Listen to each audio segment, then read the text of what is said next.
it fading away? Okay, well. Hello.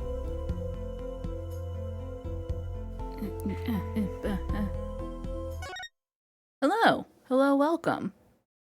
Gray Fox, Flutter, Viz. Hello, hello, welcome. How are you? I gotta send people jury duty summons more often. Hello. Hello, hello, hello, hello. I did not wake up with a gross throat today. That's good. Chillin'? Excellent. Which means we can continue our adventures in the world of Anime Court.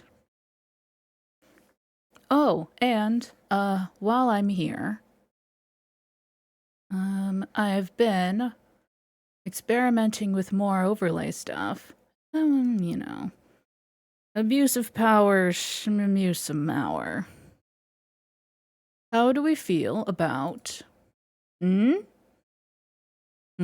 Similar to the last thing I proposed, but more game on screen is larger.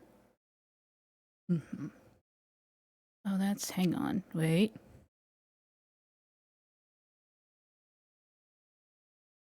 There you are. I also forgot to add... Where is... There is...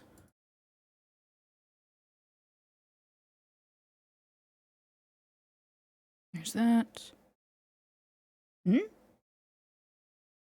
I got a little thingy behind me now. I got my name in front of me. I like it. I think it's nice. We won't be using it tonight either way, but I like it.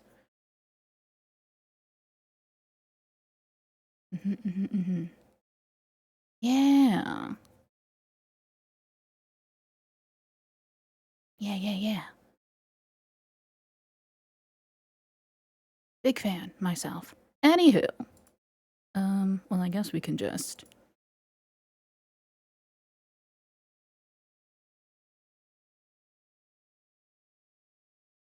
We can just begin. Previously on A Palace Justice, Gay Attorney, we Apollo Justice, after successfully solving the well, now where did that go? God heck. I was moving a bunch of stuff around and now things are missing. Where the heck did my chat box go? Is that it? No.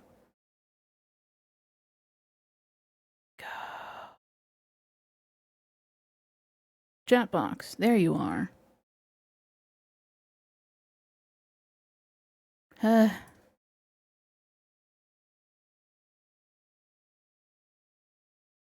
My weekend is going pretty well.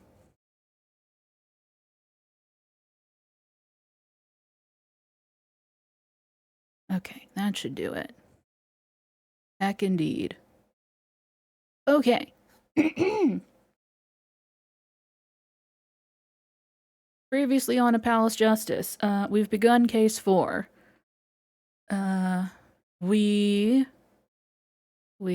Yes, it is early October, and we hadn't heard from Mr. Wright recently. Mr. Phoenix Wright, our kinda mentor? Kinda? Sorta? Who's to say, really?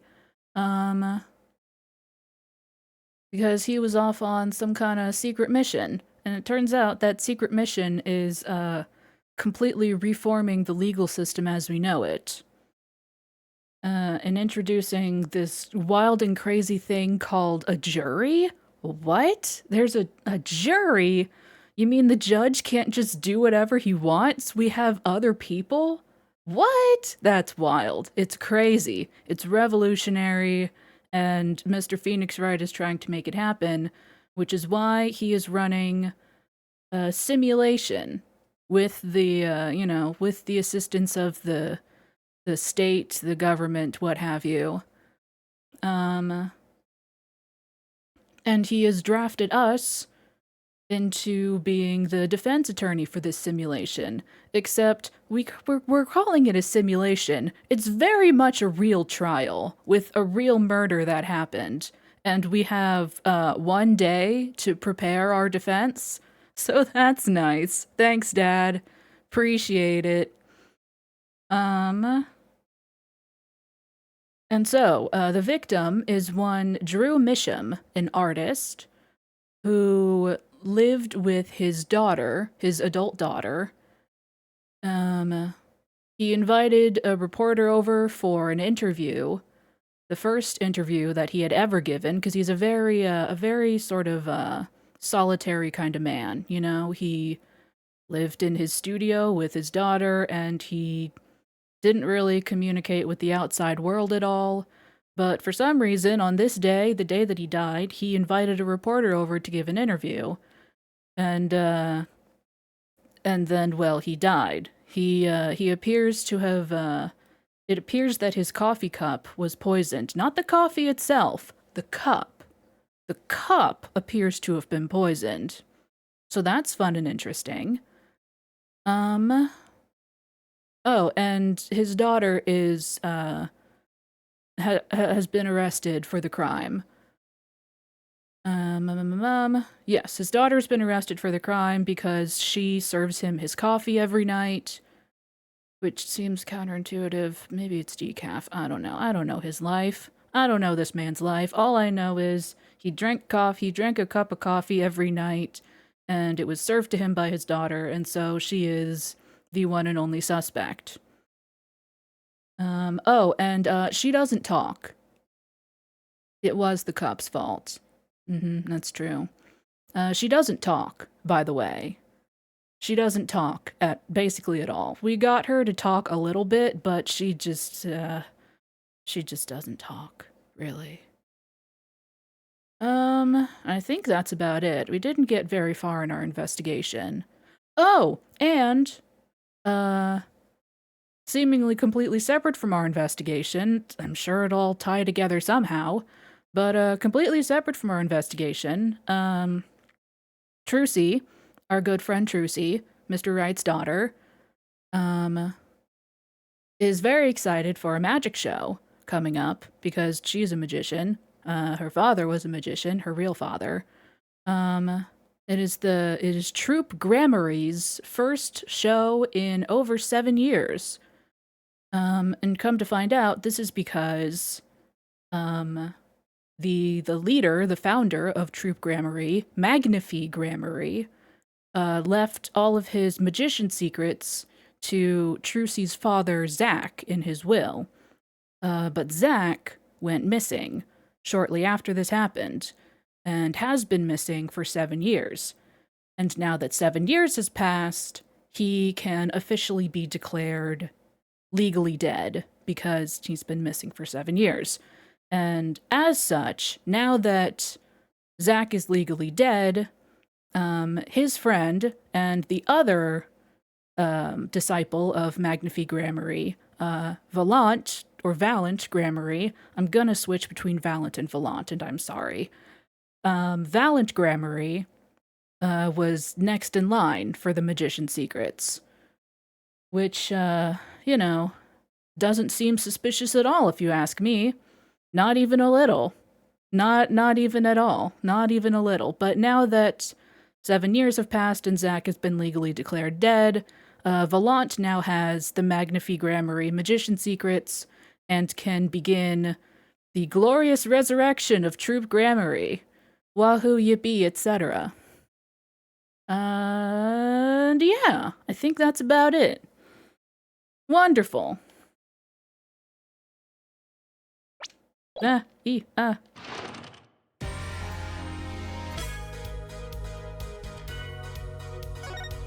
Oh, and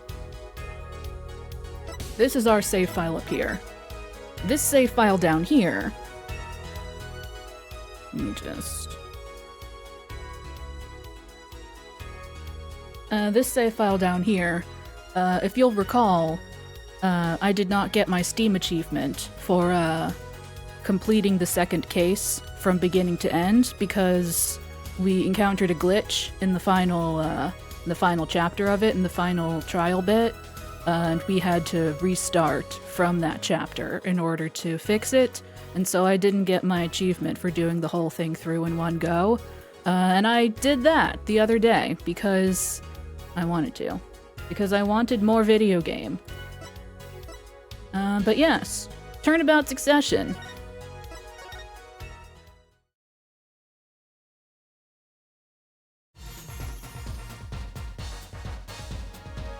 We're here once again with, this is Volant Grammary. Have we talked to you? I think so.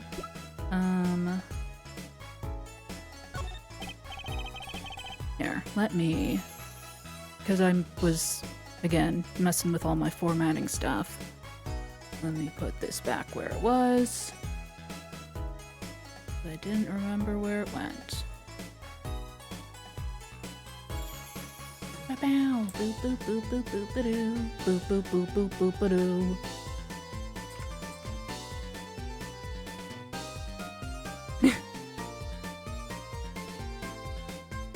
I was never a Yu-Gi-Oh person, couldn't tell ya. Oh yeah, and so now we're trying to track down the journalist that Mr. Drew Misham was speaking to the evening of his death. And we found out that Drew Misham is here, doing a story on the Grammary Magic Show. So a journalist was here on a story. All eyes in the universe are upon my stage. All pens seek to commit its mysteries to paper. His name was Brushel. Brushel. I am not a magician, unfortunately. I'm just a streamer. Hello, R10. I think he remembers him. He doesn't look too happy about it. Brushel. That cloying smell of mint when he smiles, yes. Could you tell us more about him? What did he want? Alright, Mr. Brushel, journalist. A man by that name called on me just now. Just now? Valant's vision is always toward tomorrow. Valant's feet step always forward. That is all. That's all. Very confusing. I am to perform a big magic show, yes? I wanted someone to cover it. Yet, he had ears only for that incident. That incident? In any case, I requested that the rapacious reporter remove himself. So a painter has died. What of it? It is but a footnote in the footlights compared to the magic of Grammary. Oh, what do you know about that? Uncle Valant, do you know where the reporter went? Or I guess we're skipping past that. I recommended he visit that place popular with penalized perpetrators. The detention center. He was a rude individual. Might I see that card? Sure. He would tear apart my respectability. I will tear apart him. Okay, well, thanks, I guess. Ooh, here it comes, Apollo. Uncle Valant's big magic trick. Is he gonna fix the card? Not sure that qualifies as big magic.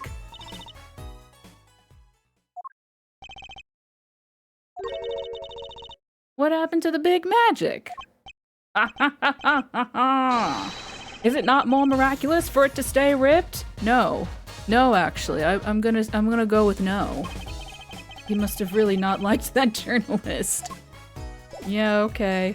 Well, I guess I'll see you later, Uncle Valant.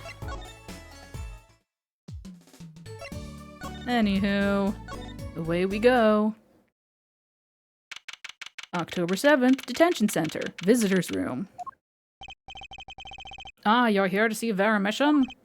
Yes, that's right. She's in the medical office at the moment. Medical office?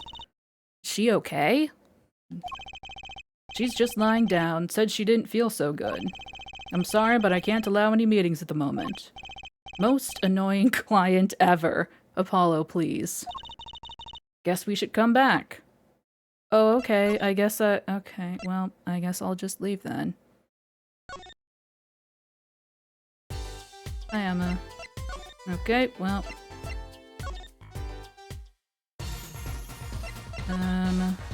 Do I have anything else for you?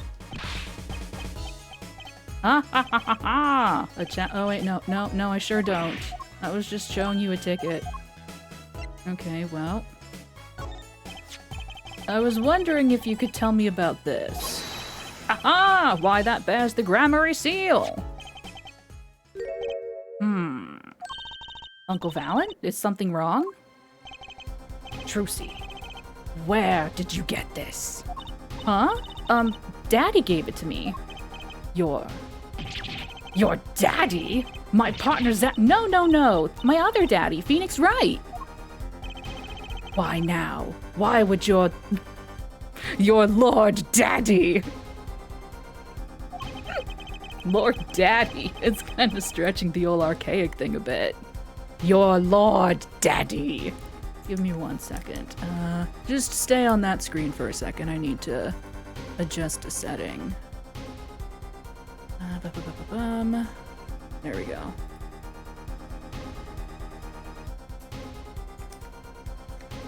Okie dokie.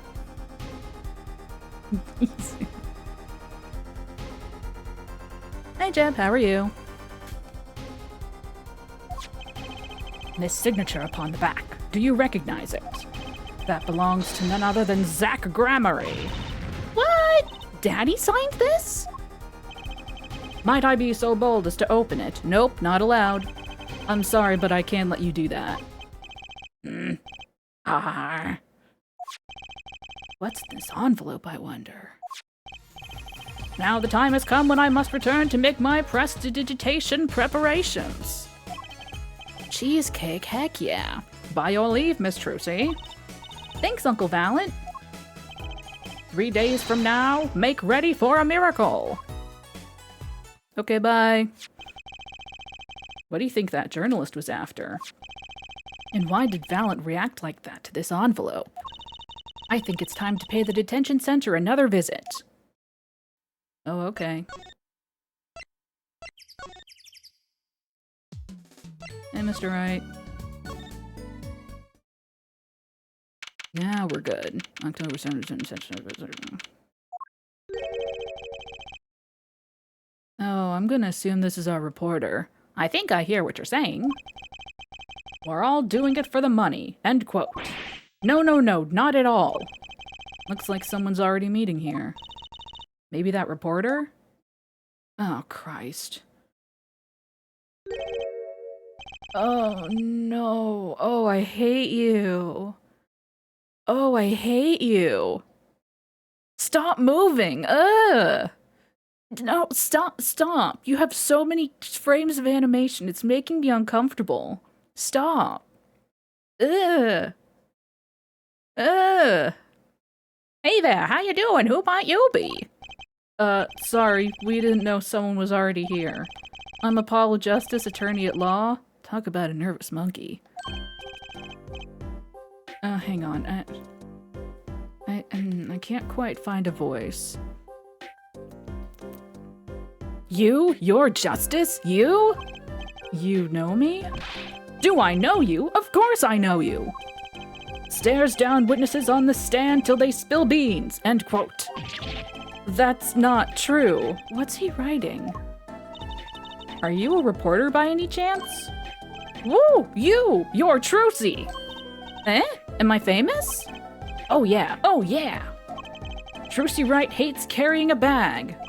Puts everything she owns in her panties. End quote. She has a bag, though. Eek! That's so not true! Just hold on to your breeches there. I'll wrap up this interview in a jiffy. Interview? So, guard, I think I know what's going on here. Guarding rooms is my life. What else could I possibly need? End quote. No! How many times do I have to tell you this? Look, I've got work to do. You deal with him. Did you come here to interview the guard? Ooh-wee, what a pickle. Accused wouldn't talk. Had to interview someone or go plumb crazy. End quote. Huh? Hi, Vera. I should have guessed. Where are my manners? Name's Brushel. Spark Brushel. I'm not picky. Journalist closes eyes, writes. End quote. What's that nauseatingly strong mint smell every time he grins? Compulsive liar writes story. End quote. Until you've been interviewed by me, you don't know what thrilling is. Wild romp through crossroads of mayhem, madness. End quote. I can see that. He's writing something again. On his arm. Well, if he's a reporter, maybe he knows something. I hate you. I'm an attorney, look at my badge. Ah, right, let me go on the record here. Yes? I know what you're going to say. Brushel, take this, write brilliant column, end quote. I don't think so. Look, buddy, I write brilliant columns about one thing, and that's food. What? Try to understand. What could he possibly be writing? He didn't listen to a word I said. I hate this man. I hate this man. I detest this man. So, Mr. Brushel, you're a journalist? Me? Look, let me state one thing for the record here. Yeah? I'm the interviewer, you understand, yeah? I'm the one asking the questions here. End quote. Okay. For instance, you think a movie director watches movies? Probably. Well, I think he probably does. Exactly! I knew you'd understand. What? I hate you. So the night of the murder, you were at Drew's studio. Who, me? Look, let me state one thing for the record. Yeah? I may look calm and collected, but I'm busy, real busy, always on the road. Journalist always buys one-way tickets, never looks back. End quote. I can understand that philosophy, but you want to know the thing about one-way tickets? Once you use them, they're gone. Thank you. All because you have to give them to the guy at the airport. True enough. But don't they give normal tickets away too? Exactly. See, it's the same thing. It's not. What is? I hate you. I need you to know that I hate you. So you went to do a story on Drew Misham, and he'd never had a story done about him before. That's right. Look, let me state one thing for the record here. Yes? What? I'm sure you're going to want to know about my source. What tipped me off to Drew? Why do the interview in the first place? Well, yeah. Look, it's like... Oh, I've got it. Say there's this burger joint with fabulous ketchup. You'd think the burger guy's gonna tell me where he got it? At the supermarket. At the supermarket, maybe? Exactly. See, that's what I'm talking about. I think I may have actually understood that one. I don't think I did. Well, there's nothing I can talk about, really. Walls have ears, eyes, especially glass walls with speakers. End quote. Right. Guess we'll leave then. Ah, but since you're here, might as well tell you a tidbit of news I saw, just for the heck of it. Sure, tell us, just for the heck of it. I remember it like it was yesterday. I'd seen a movie on a trip and wandered into this burger place with amazing ketchup, when an article in a tabloid caught my eye. Famous oil painting stolen from art dealer's gallery. End quote, I believe it was. I mean, Spark Brushel, to me, is his teeth. He's all sparkly, because he brushes. I don't know what it has to do with... I mean, I guess it doesn't have anything to do with being a reporter. He just has shiny teeth. It's shiny teeth in him. Parentheses, shiny teeth, close parentheses. An oil painting. Happens every day, right? But I thought I'd seen that painting somewhere before. Painting of a giant peach floating down a river. Someone stole an oil painting of a giant peach. Journalist can smell scoop better than burgers. End quote. Alright, well...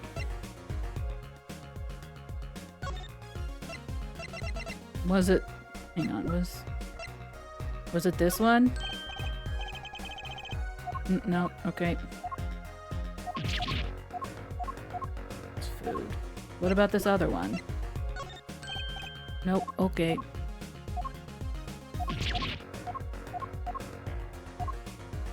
Alright, well, I'm gonna go now. Do I go now? I guess I go now. I want to leave now. I'm leaving. Are you still there? No, there has to be. Okay, well. Meh? Nope. Maybe there doesn't have to be anything. I'm gonna go. I'm gonna take a lap. October 7th through studio. Well, how'd it go? Find anything out?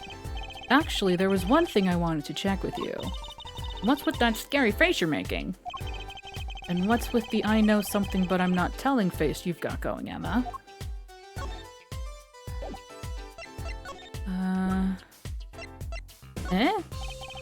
This painting came from behind that dresser. Ah, yes. So?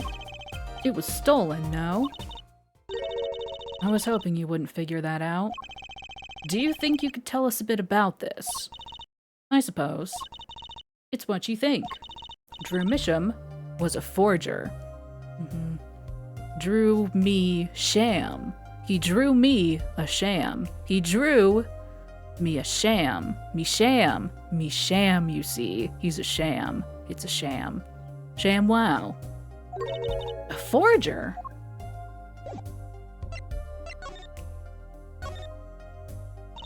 So, what exactly is a forger? Well, basically, it's someone who makes forgeries. Fakes, in other words. Fakes? Copies of an original. Exact copies. So precise, you can't tell them apart. Well, why not just photocopy them, Trucy? The big problem with forgeries is that people try to sell them as the real article. It's a crime, of course. So Drew Misham was a criminal? I'm afraid so. He received money to create elaborate forgeries. To supplement his work as in illustration, I guess. I see. Actually, that's why I brought this here in the first place. What do you mean? When you're trying to determine if a painting is a forgery, the rough sketch underneath can be a valuable clue. So the rough sketch is like practice for the real thing. Like doing a magic trick in front of a mirror before you go on stage. But not in the case of a forgery. Not necessarily, anyway. You know what the finished product is going to look like, after all. Oh yeah, I guess you would. That's why I brought this. I'm going to use it to see what's under the paint of the finished pieces. I get it now. Not that I really needed to go to such lengths, seeing as how one of the paintings was only half finished anyway. Still, it'd be neat to see Mr. Misham's rough sketches. Kinda like what he was drawing when he thought no one was looking. True, that would be interesting, and maybe valuable for our case. You should try buttering her up, Apollo. Flattery will get you everywhere, they say. Maybe I should ask Emma to help us out. Forensic science? I was hoping we could do a little forensics work. I suppose, if we must, just this once.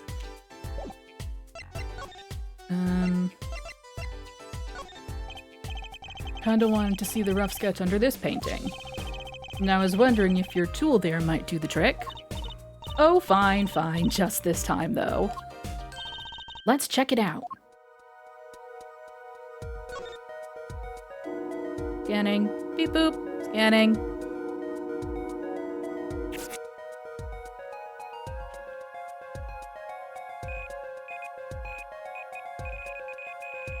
Alright.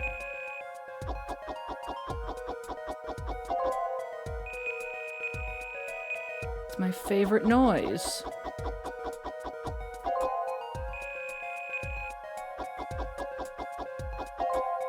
Beep.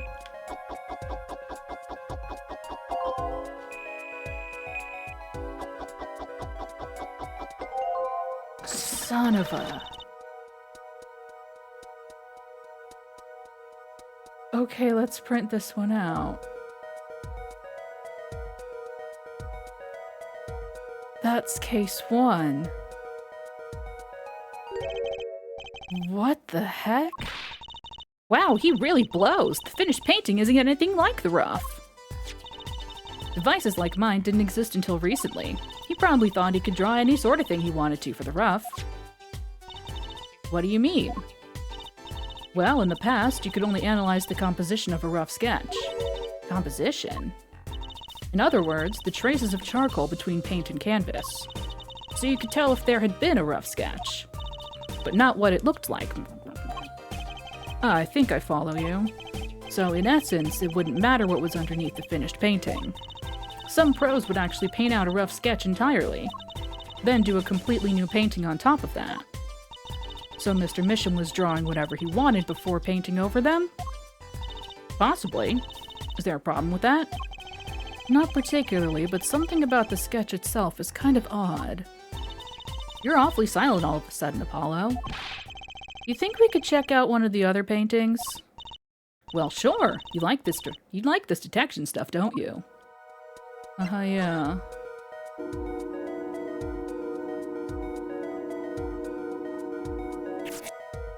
Why do I get a real funny feeling?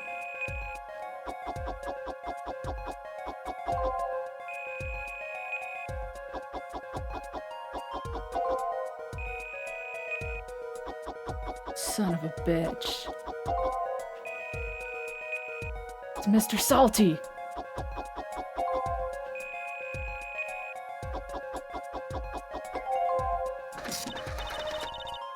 God, fuck, shit. Ah! Okay, let's print this one out. This one too. What's wrong, Apollo? You look so serious all of a sudden. You think I could just look at the last of these? Fine by me, knock yourself out. Yeah.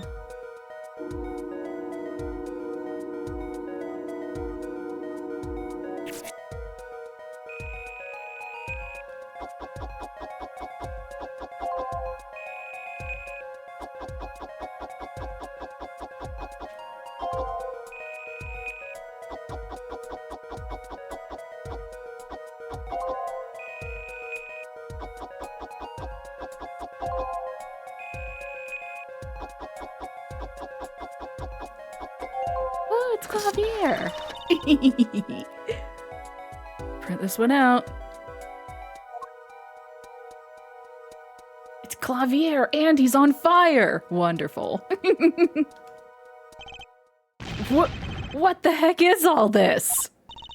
I hesitate to ask why you're getting so excited. You sure your device isn't leaking some kind of strange radiation? Trucy, look at these 3 sketches. Do you notice anything?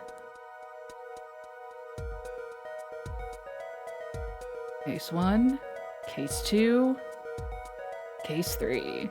God damn. Ah! There! Now you're both white as sheets. What's going on? These sketches are of the 3 cases I worked on. What? The murder in the poker room at the Borscht Bowl Club, the dead man pulling the noodle stand, and then the events that transpired during the Gaviniers concert. Gaviniers, whatever. What could it mean? How could he have drawn those things? And why? That's what I want to know! Wait, it's Drew Misham. Your father? Emma! Give me a break. Does that even seem remotely possible to you? I thought she was gonna say, is he psychic? I've never even heard of any Drew Misham before. I hadn't even seen a picture of him. But there were my cases, drawn on his canvas. Every single one of them. All 3. I'm a really good attorney. It couldn't have been a coincidence. Just who was this Drew Misham, and what did he have to do with me? To be continued.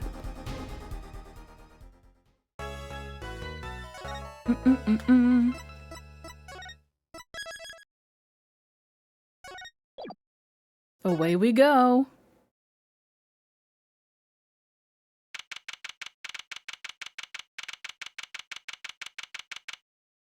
October 8th, 9:48 a.m., District Court, Defendant Lobby number 6. Good morning. Hey Vera, how's it going? So, you're Vera, right? I'm Trucy. Trucy Wright. That's right with a W, but not right, right? We're on your side. You can tell us anything. Please? She doesn't talk. Good morning. She speaks! Not bad, not bad. But I think you'd do better with a little smile. Trucy, you did not just tell her to smile. You're so pretty. You need to... Trucy! Phrasing. Trucy, let's take it easy for starters.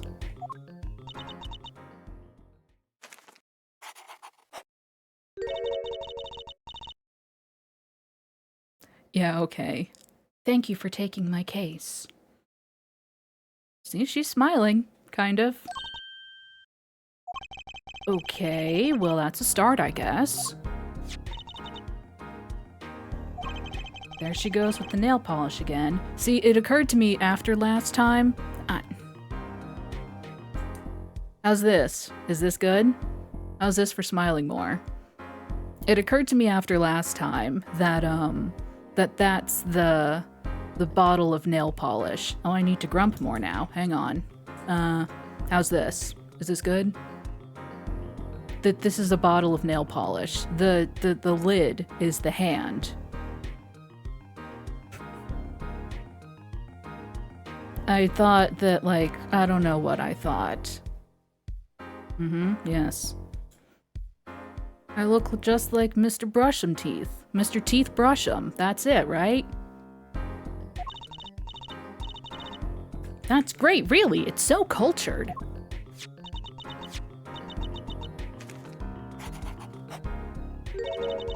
Want to try?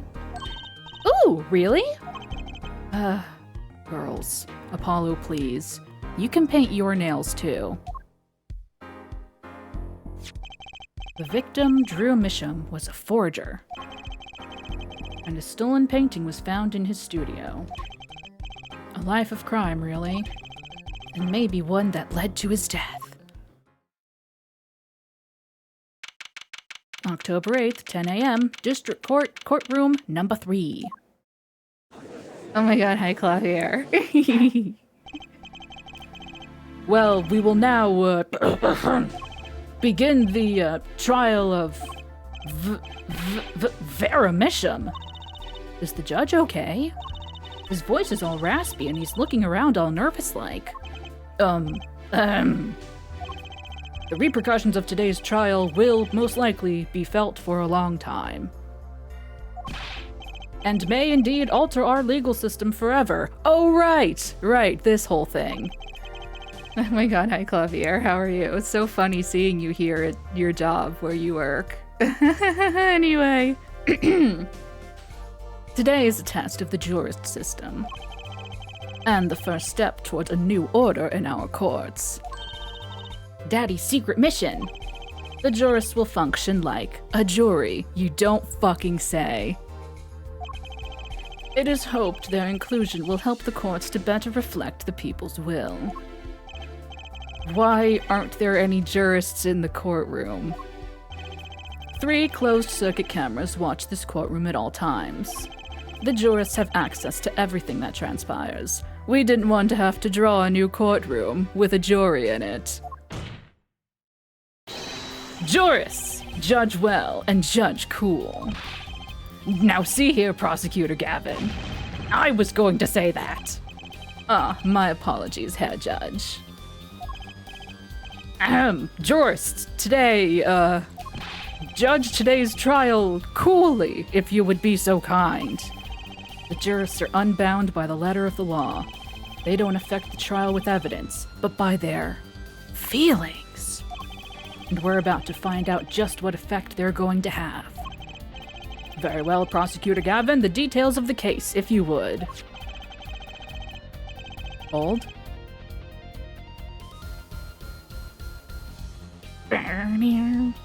The victim is the painter Drew Misham. He was killed in his own studio. His coffee was poisoned. By whom, you ask?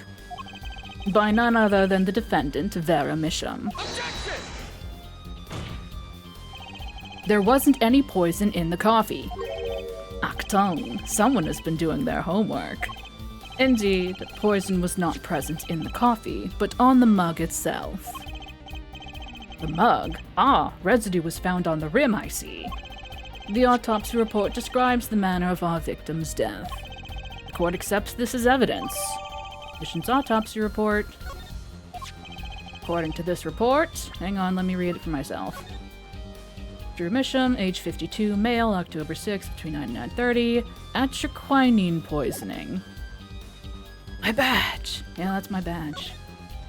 Whee! Gotcha. Number inscribed on the back of the badge. There are many numbers like it, but this one is mine.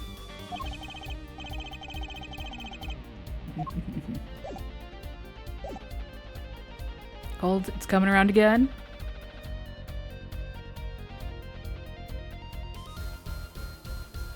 Okay. According to this report, the victim's death was caused by atroquinine poison, a chemical compound that does not occur naturally. Lethal dosage is a mere 0.002 milligrams. A touch of atroquinine in the body is the touch of the Reaper's scythe. Very well, Prosecutor Gavin, you may present your witness. I have for you today a simple man for a simple case. A man who witnessed the murder in its entirety. That journalist, no doubt. The witness will state his name and occupation. Ah, Christ. Ah, right. Well, for starters, my name's Bart Brushel. My job is a lone observer of the world. In other words, a freelance journalist, right? Ahem. What is this pose of his? Why does it look like he's grabbing his nipples? I hate this. I hate this man. Ahem. If you don't mind, I'd like to state something here for the record. Yes, Mr. Brushel.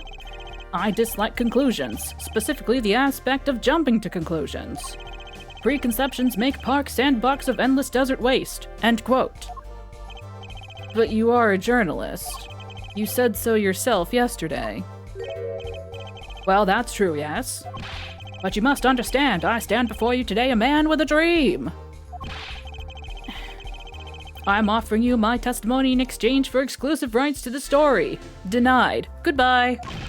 Scoop turns Mr. Brushel into that Mr. Brushel. End quote. Let's hear your testimony then, shall we? A simple case, eh, Gavin? For me, the jury is still out. Witness testimony. God, stop moving! Ugh! The journalist's story. I visited the studio around 9 o'clock that night to do the interview.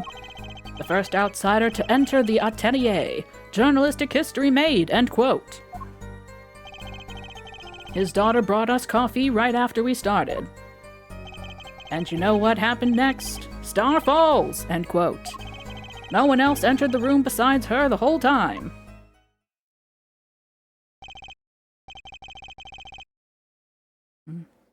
That does sound like a simple case. Unless you were the one who poisoned him. What? What are you saying? Judge? Need I remind you, the cameras are rolling today. I felt the need to be a bit dramatic. You didn't do it, did you?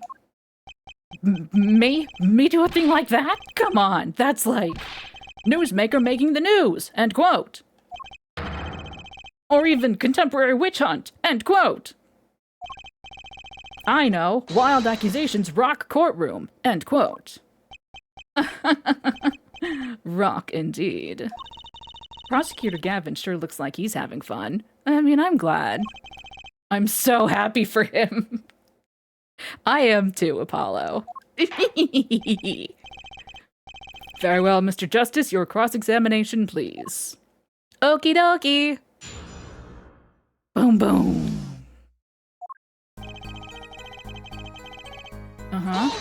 Yeah. Me too, Jeb. 9 o'clock at night. Isn't that a little late for an interview? If the great painter Drew Misham says come at 9 o'clock, believe you me, I go at 9 o'clock. The first, and as it turned out, last interview with such a prolific painter. Right. Can you tell us what it was like when you arrived? Hi, Jen. How are you? You were the first reporter ever in Drew's studio. Posterity will look back on that night as a turning point in journalistic history. A basically insignificant step for all mankind, but a giant step for that Brushel guy. End quote. If no one on the outside ever had access to the studio, then it would serve to reason that the deed was done by an insider. By which he means Vera did it. So, how did this epoch-making interview go?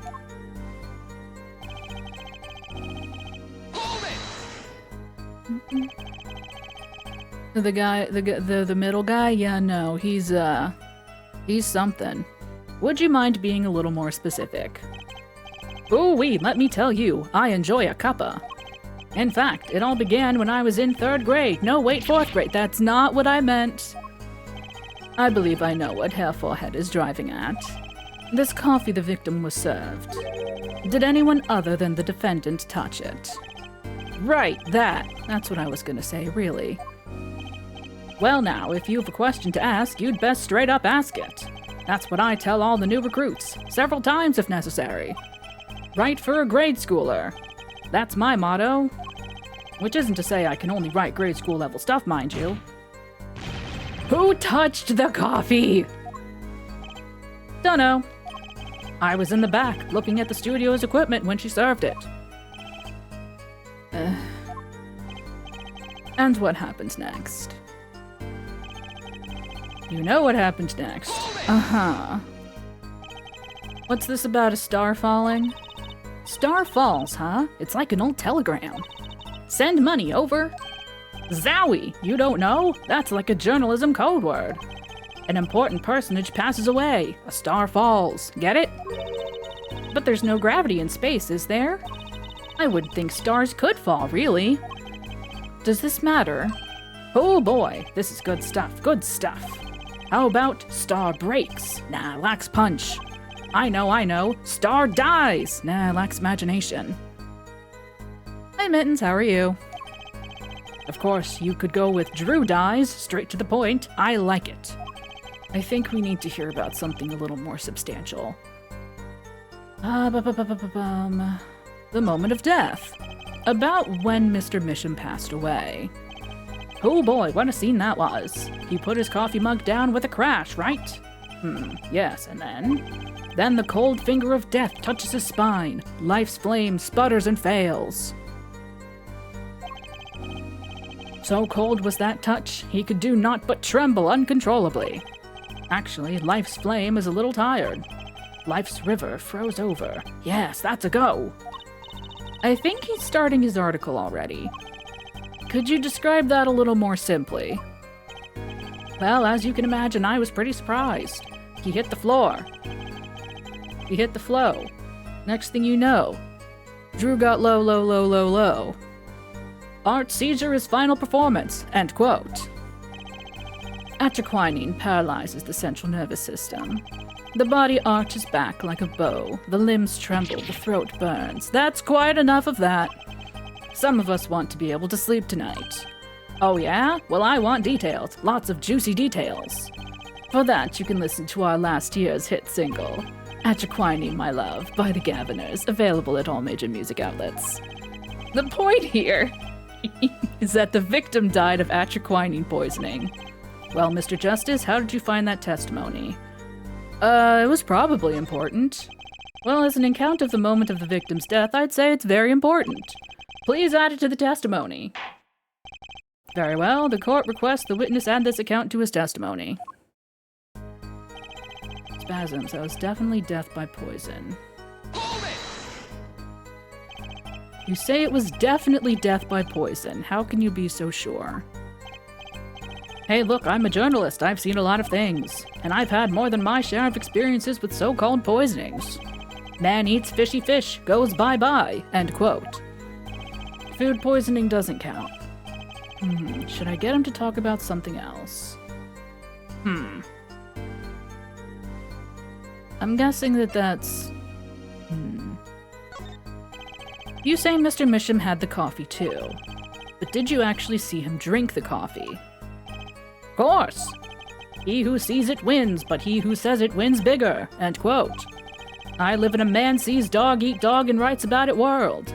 Yet, I guess I can't say I saw him drink it, really. He had one so-called sip, if that. Man puts lips to mug, drinks, end quote. That poison is quite virulent, I hear. My stomach did a so-called somersault, since I'd gulped down that coffee without so much as a second glance at it. Wait, maybe something's there, some kind of so-called trick. Anyone want to venture a guess, for the record? Does this guy have a pause button? You know what? Sure, that one was important too. The victim drank his coffee, then immediately fell over. Oh, yes, you can go to the press with that one. Your Honor, this is a vital piece of information. That actually is. Added to the testimony. Added to his testimony. Vital, right. One sip, if that. Next moment, he was on the floor. Do I have... Quinine. Because we know from last time that atraquinine is a relatively slow-acting poison. It takes like 15 minutes. Therefore, but I don't have like a piece of paper that says atraquinine is really slow to present on that. So do I just press? So he either took a sip or he didn't and then fell over. Oh yes, indubitably, just like that, wham bam! Mr. Misham drank the coffee and fell over immediately. I think Brushell's telling the truth, too. Should I get him to talk about something else?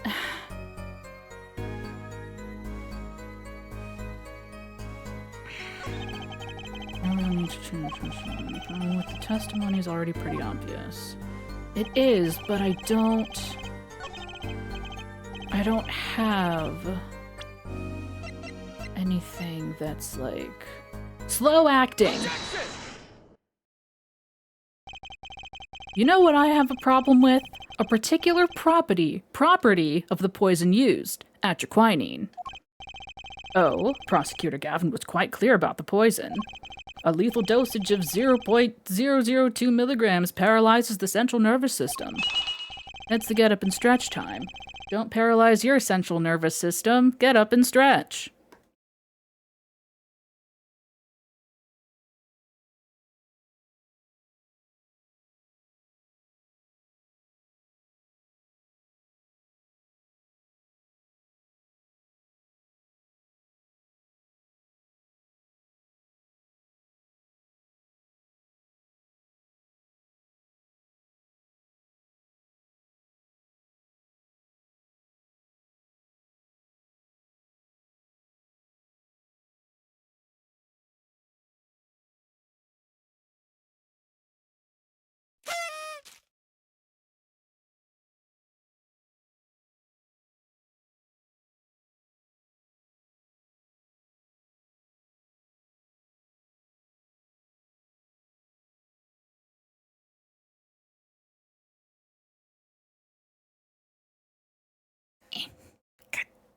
Shit.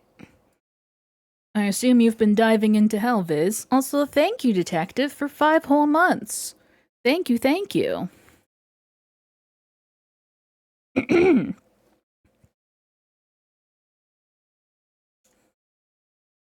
If you drank that, even you, Mr. Justice, would be reduced to a quivering pile.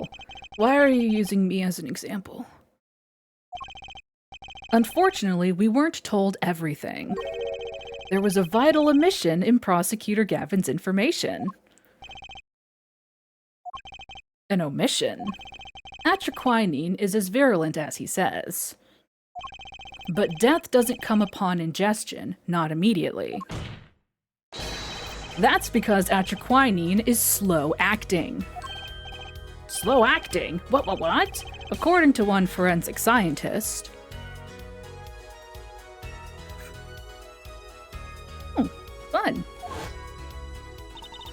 It's one of the most virulent poisons, but is absorbed into the body astonishingly slowly.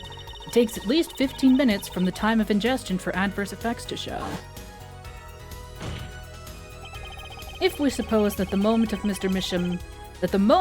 Misham sipped the coffee was when he sealed his fate, then he would still have time left to enjoy his last cup of joe. Oh god, look at him, he's so skinny, ugh! Order, what's the meaning of this? If what the defense says is correct, why, that contradicts the entire testimony we've just heard. Well, Mr. Brushel, anything to say? On the record? Slow acting. It was virulent, all right.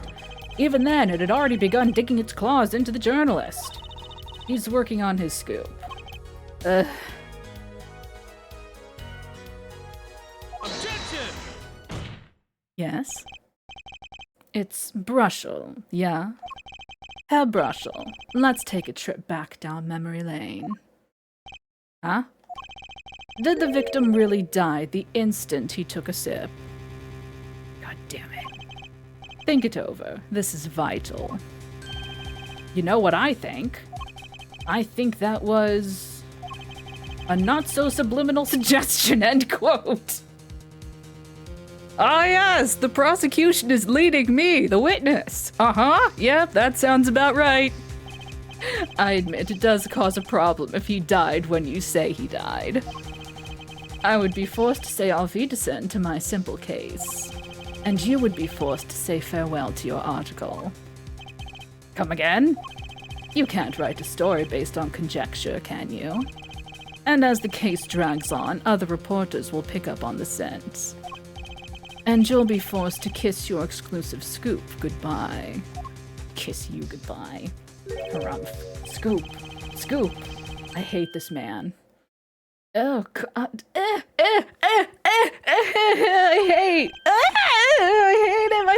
hate him. Don't do that to your glasses. You're gonna scratch them.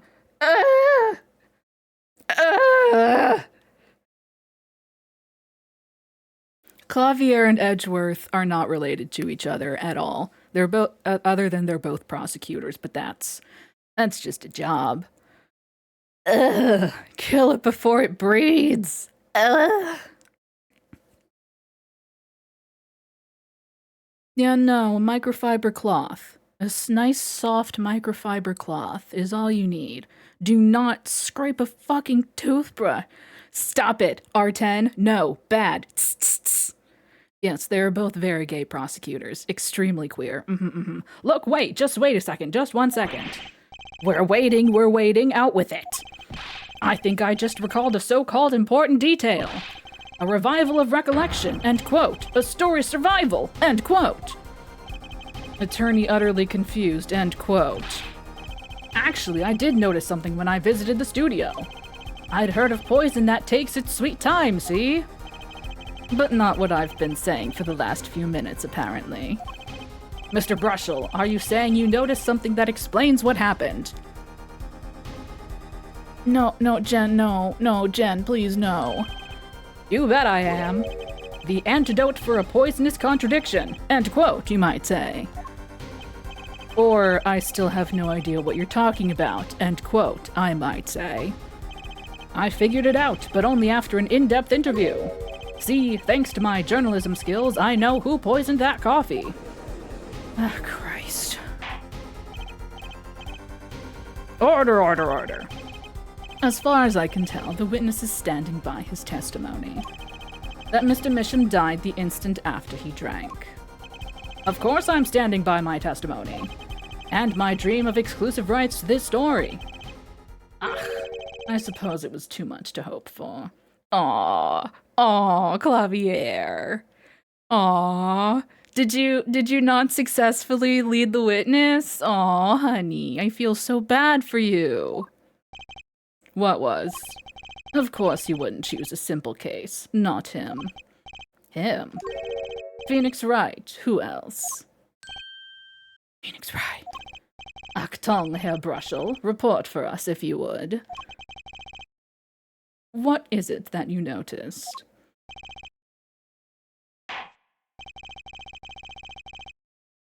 This court is a critical trial of the jurist system. I'm afraid no room for doubt is permissible. You will testify to the court about what you noticed.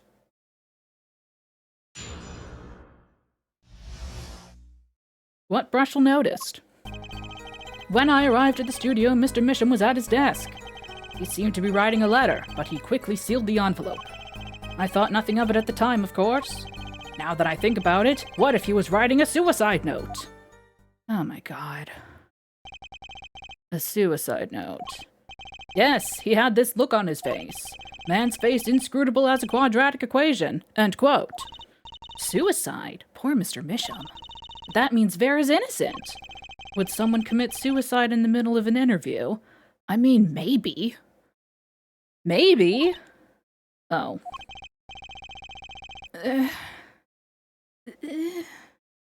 If he lived basically alone, if he lived alone except for his daughter that doesn't go outside or talk to anybody, and he wanted someone else to know that...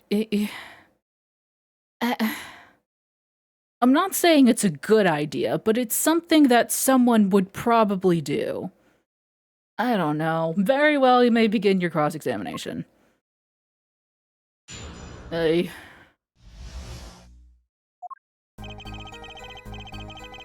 Yeah. Was there anyone at the studio other than Mr. Misham?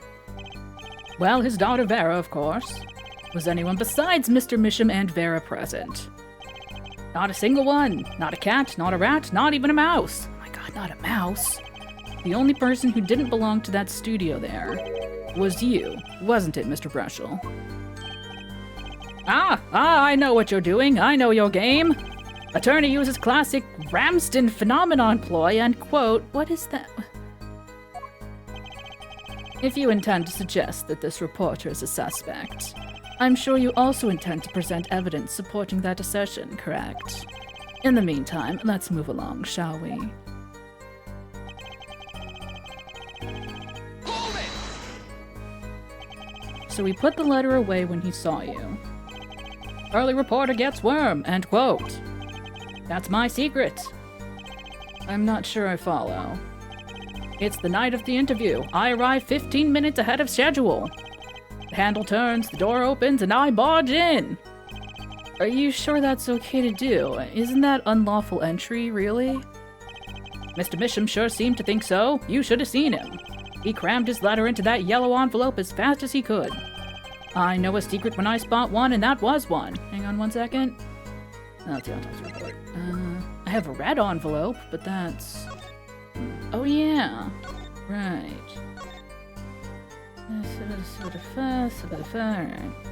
My badge!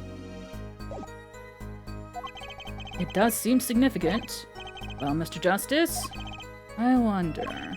It does have the ring of something important.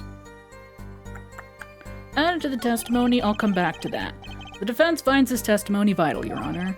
Very well, please add it to the testimony then. Hey, why not? My account comes free of charge. The yellow envelope, I heard it was left at the crime scene.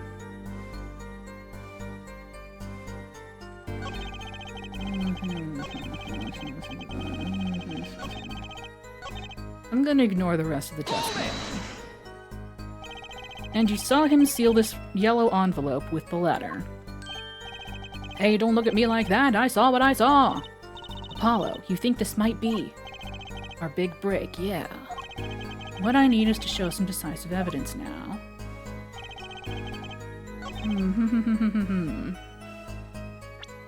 Well, I don't have the envelope, obviously. This envelope is red.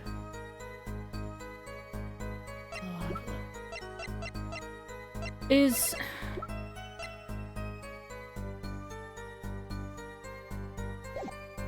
Oh yeah, it kinda does. I wonder if...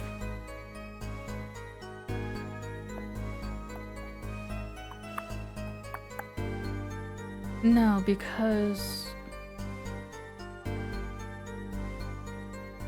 Oh wait, hang on. This isn't relevant to what we're doing currently, but... Yeah, apparently. Okay. Yeah. Volant was like, don't you recognize that signature? And it's like, you fucking what? That's barely a signature, but apparently it's Zach Grammary, so. Never mind. That was just me. Colorblind. Not that we know of, but. That has. Like, that envelope was delivered. It was supposed to be yellow, but this. We did find. That's why I'm thinking.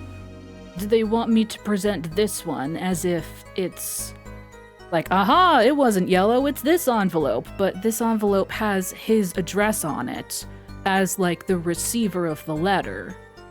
So he wouldn't be writing a letter to himself. But my badge, that's true. My badge is yellow. It's kind of gold, but it's goldish. It's yellow. It's a gold yellow.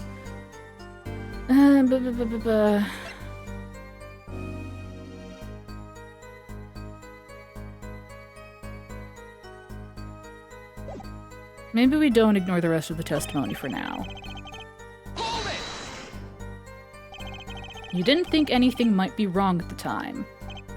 Hey, when I go in for an interview, that's what I'm there to do. Interviewer finds looking more effective than caring. End quote. Oh boy. So what about now? Thinking back on it, did you sense anything strange in Mr. Misham's behavior? Well, yeah, that's why I'm telling you all this to begin with. Very well, continue with your testimony. I'm gonna press on the rest of it and we'll come back around. What if he was writing a suicide note? A suicide note? Well, yeah, don't quote me or anything. I'm just saying it's a possibility, you know? So you didn't actually check the letter? Of course not. It was sealed. Contents of can unknown until can is opened. End quote. You can always check the label. Do you think Mr. Misham was writing a suicide note? No. If he was, that would solve the case in a jiffy. Kinda makes me wonder about that letter.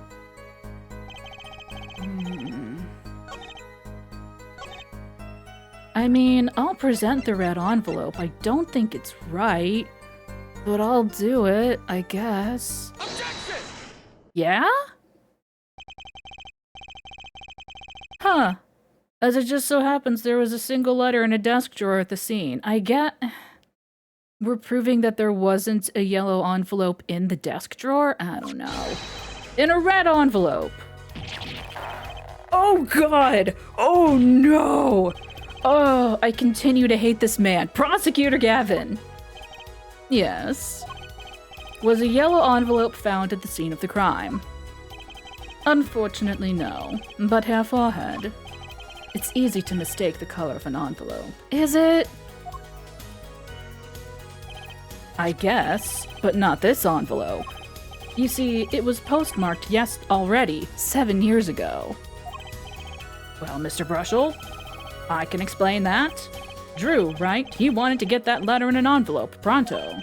Get it out of sight of my beady eyes, right? So he grabbed the nearest envelope and crammed away.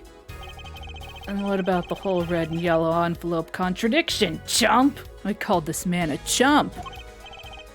Well, Mr. Justice, have you anything to say to the witness's claim?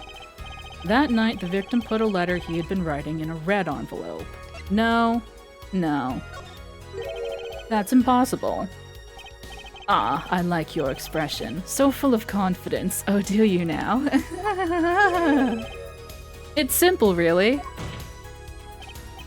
As it just so happens, the defense team investigated the contents of this envelope with, the assistance of a forensic scientist. What? Note that this letter is addressed to Drew Misham. Oh? Why would he address a letter to himself? Let alone send a suicide note to himself! You can't make me. You can't make me. I've been scooped! I hate this man. Order, order, order! Mr. Brushel, can you explain this to the court? Oh my, how could I have forgotten? I suppose this happens to the best of us. Reporter gets old, forgets lots. End quote. I'm still waiting for an explanation, Mr. Brushel.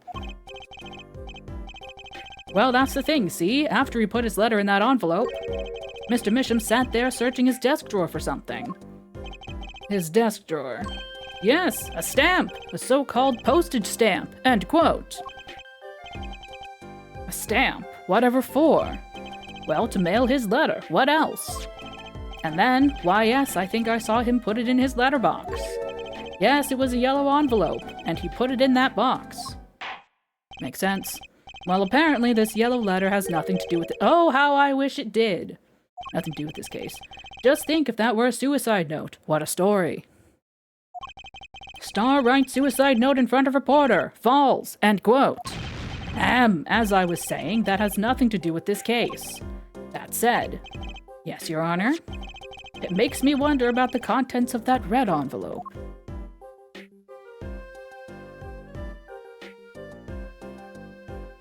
Yeah, that's the one.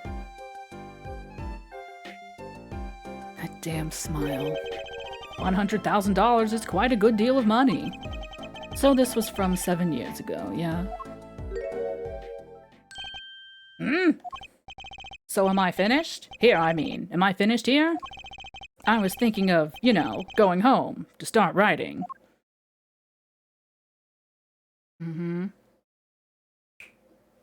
Sorry, I was just, you know. I hate to state what should be pretty obvious to anyone, but when you catch the scent of a story, you make that, rather unique face. Oh, he's smelling the story, you see. He's sniffing it. Sniff, sniff. We don't have sniffa here on this channel, but you can pretend. Ah, come on! Attorney has active imagination, little else, end quote. Rude. Even I noticed something, and my eyes aren't what they used to be. You know, I'm starting to understand what all this perceiving stuff is about. Judge has active imagination, end quote. Please, continue with your testimony. Tell us about the scent of a story. What does it smell like? Hey, I'm the one asking questions here. Usually. Oh, stop! No, not the glasses. Actually, it took a bit of work to get the thumbs up on the interview. Reporter leverages story, gets his interview. End quote. The story concerned a certain case from 7 years ago. That red envelope probably had something to do with it. Say what you will, but Drew's talent was without compare. So you threatened to go to press with this story. That's how you got your interview. Blackmail? Well, yes. I mean, no. No. It wasn't exactly black. I mean, I'm not... Something wrong, Mr. Brushel. Look. This is my story, my tidbit. Journalist's info is livelihood. End quote. I see. While you have me chatting away in here, what's going on out there? What if some Wally Wordsworth or Sally Scooper gets wind of my story? They could be going to press while I'm going to waste. The court feels your pain, Mr. Brushel. Mr. Justice, let's pick up the pace. A certain case 7 years ago. Wait, 7 years ago?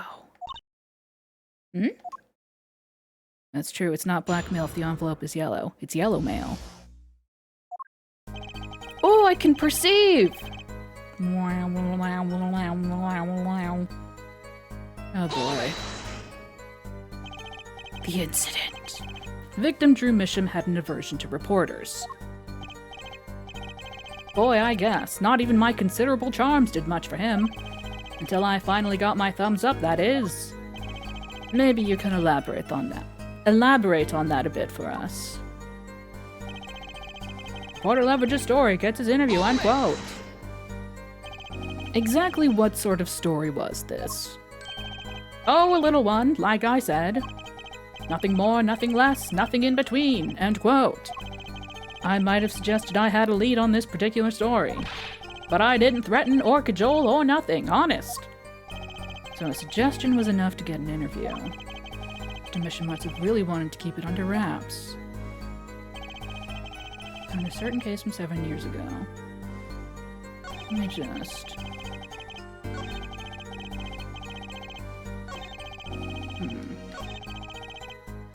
Hold it! I'm gonna keep pressing on things, and then we'll perceive. Certain case 7 years ago. Tell us, what case? Let me state one thing, Mr. Attorney, and you can quote me on this. I can't talk about that case. Why not? It's about journalistic pride and staunchness and credibility and connections. To cajole someone is to entreat them, so to speak. To like, hey, come on. Like, yeah, you know, yeah. Shake up wrestling jimmies, coerce, yes. Cajoling. Yeah, kinda.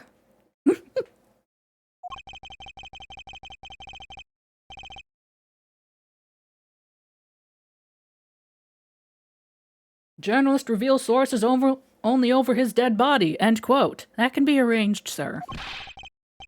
So what'll it be? Gonna strangle me? Dead men don't tell tales, Mr. Attorney.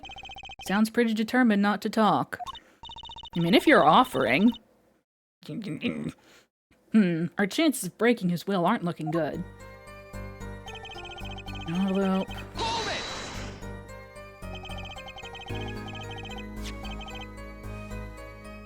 On the one hand, we have your story, and on the other, this letter. What makes you think the two are related? Oh, I was just saying it's possible. Call it reporter's intuition, end quote.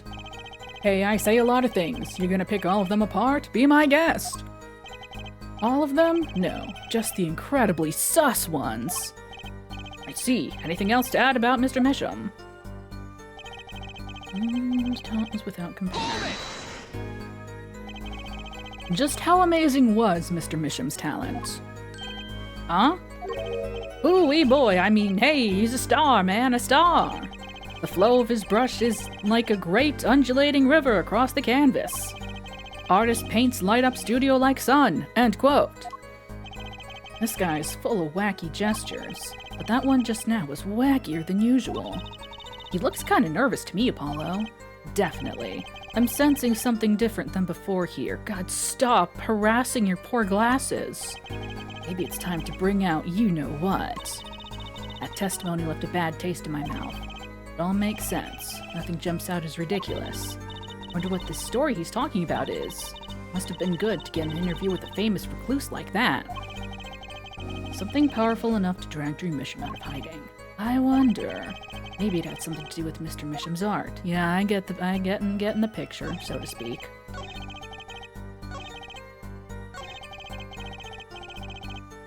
Enhance! Wow.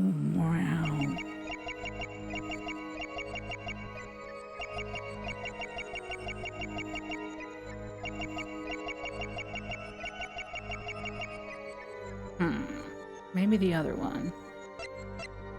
I'll look it again.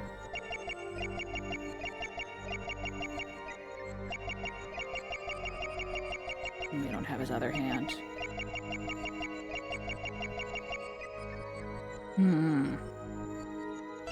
Maybe the other one. Yeah, we have special eyes.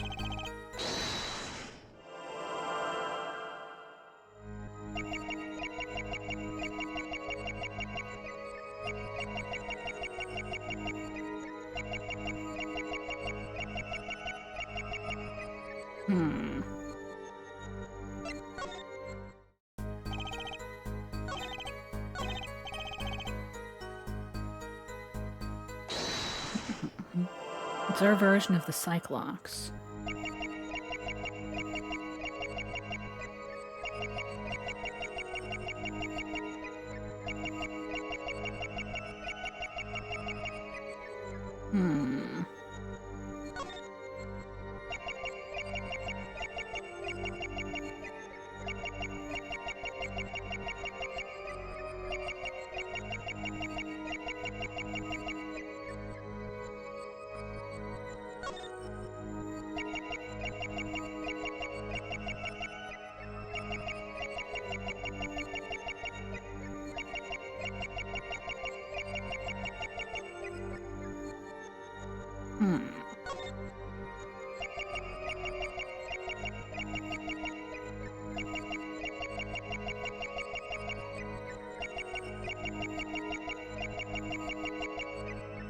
Hmm.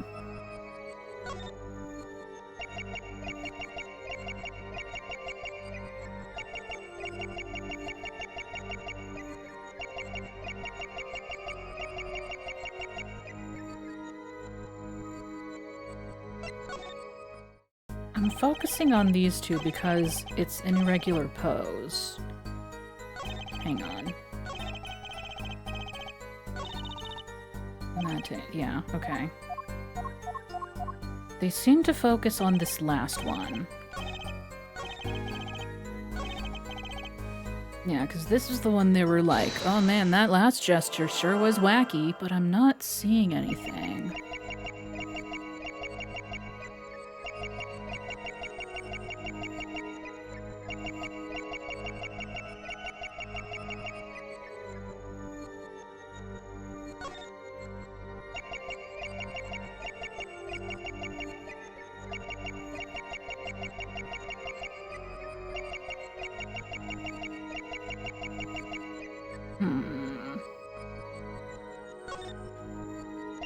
Target his arm. Oh, this arm? The one that he writes with? I mean... well, that he writes on. That's this one.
Also, this statement seems out of place, you know?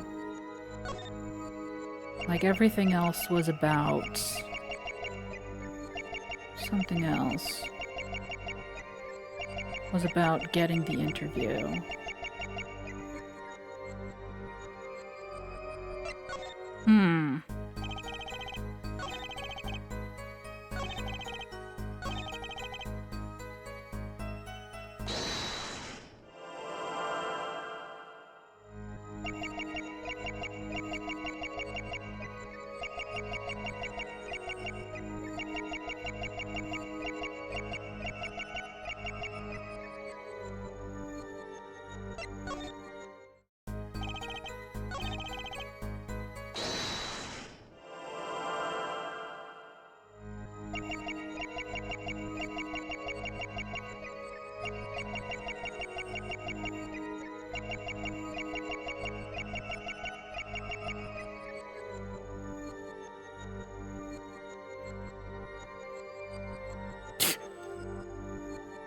Yeah.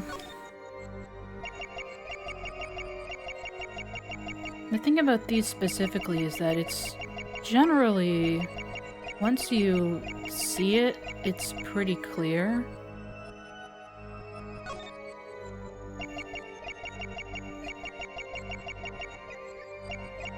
Burton case. From 7 years ago.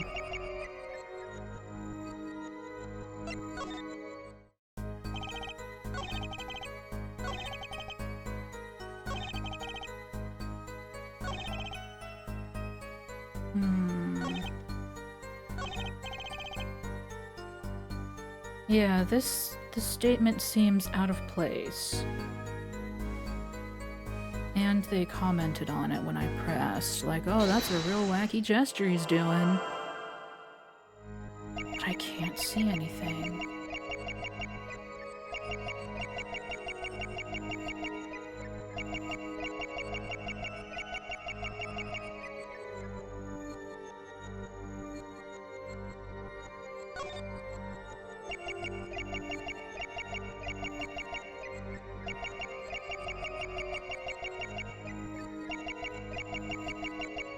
Yeah, I was thinking.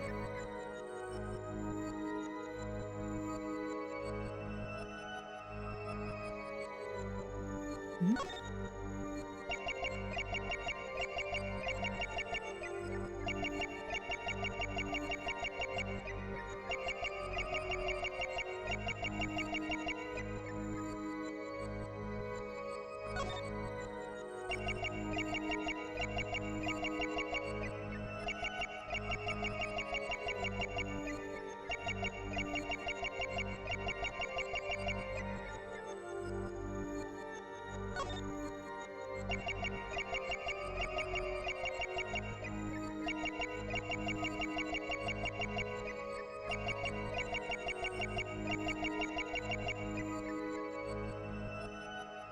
Like, as in, when we zoom out here, his hand is moving weird.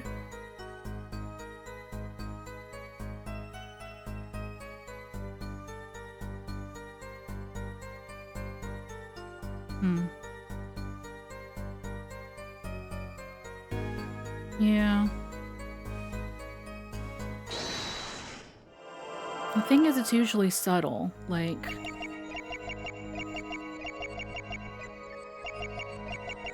It really is.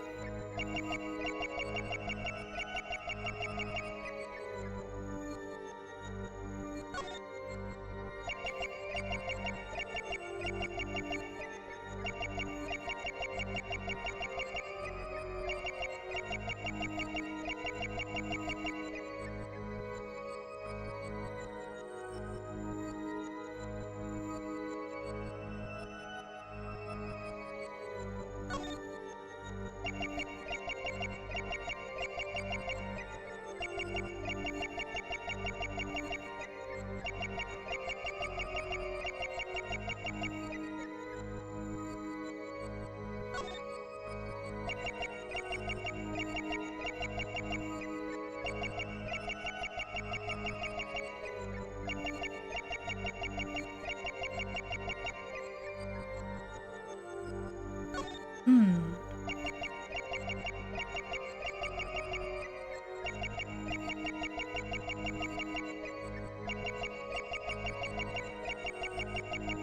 Hmm. I had a thought for a moment that,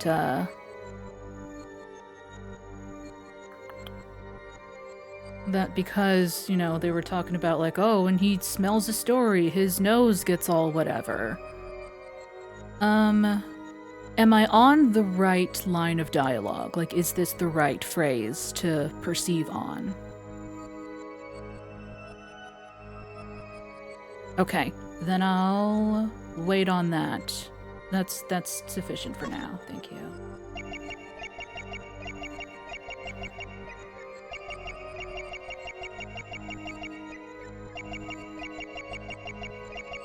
But yeah, they were talking about earlier how he does a thing with his nose when he smells a story, so I was looking at his nose.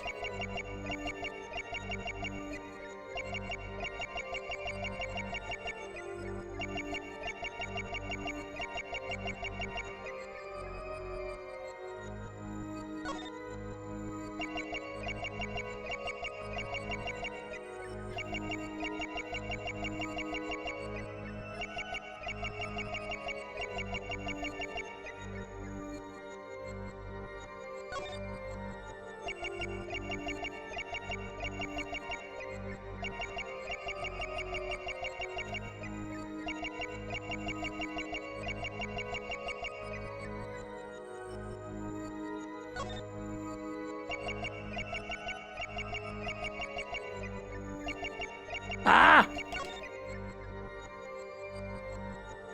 Gotcha! Ew.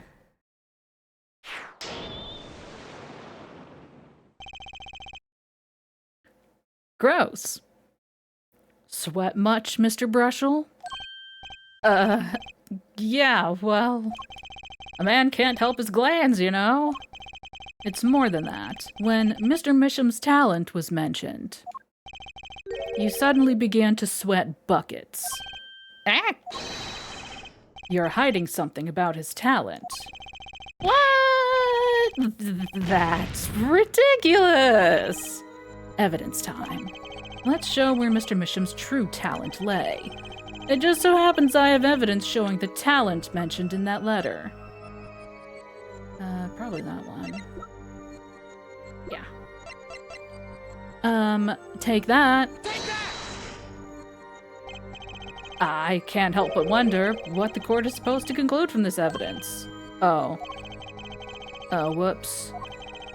Man burns bridge, forgets to cross first. Alright, shut up. Ahem. Mr. Mission really was. Is it the other one? Take that! This painting, there we go, was found in Mr. Misham's studio. There are two problems with this painting.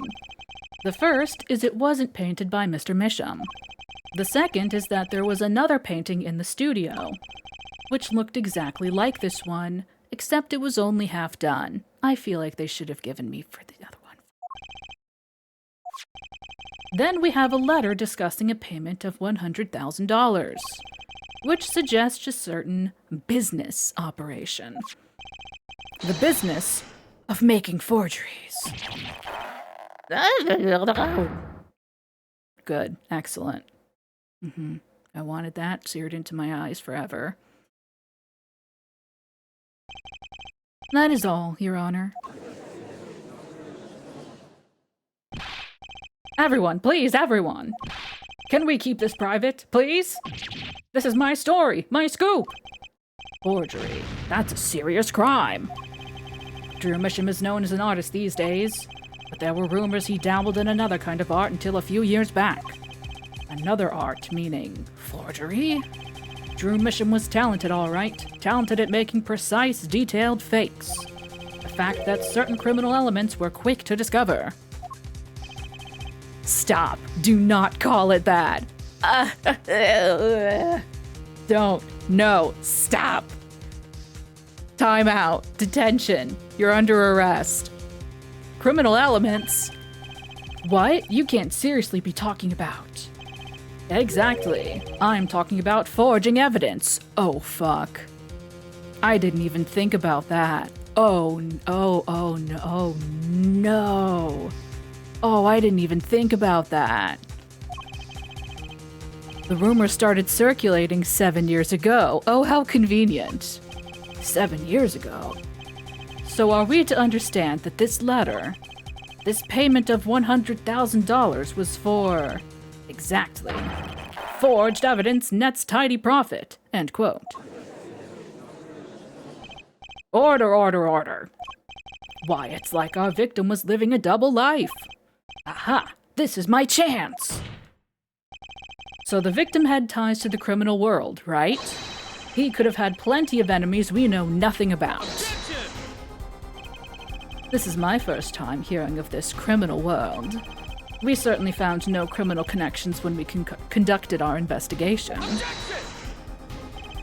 But how do you explain all this money? You have to admit there's a possibility of some illegal activity here. Objection! But there is no proof tying this letter to our case. Oh. Our case was, and remains, simple from the beginning. Only the defendant could have poisoned that mug that night. And you, of course. Hey! The only thing I poison is my pen when I'm writing reviews. Mr. Brushel, your testimony to this point has been quite unreliable. It doesn't speak well of your reporting acumen. What are you talking about? My journalism is rock solid. Journalism so solid you could stand an elephant on it. End quote. In any case, let's hear a summarized recap of your testimony. If we can ascertain the situation in that studio from the recap, the trial is over. Apollo, what's he talking about? The cross-examination showed Mr. Brushel didn't have reason or means to poison him. As long as there are no other suspects, then the killer had to be Vera, that's what. This next testimony is our last chance. Mr. Brushel, your testimony, please. I don't know if in reality you can object to an objection, but they do it all the time. It's very cute the way they do like a back and forth. It's so precious. Anyway, the interviewer recap. The only other person in the studio that night was the defendant. It was Vera who poured the coffee. She's admitted as much herself. The only thing... Excuse me. The only thing that touched Drew's lips during the interview was that mug. And nothing left that studio after he died. Nothing. Clearly, the only one who could have poisoned him was his daughter. A nice testimony. Clear, succinct, and without room for doubt. Aw, shucks. You really think so? See? No one is immune. No one is immune. I believe this clarifies the situation that night. Very well, Mr. Justice. You may begin your final cross-examination. Right. Still have one trump card left to play, and I won't let this trial end until I use it.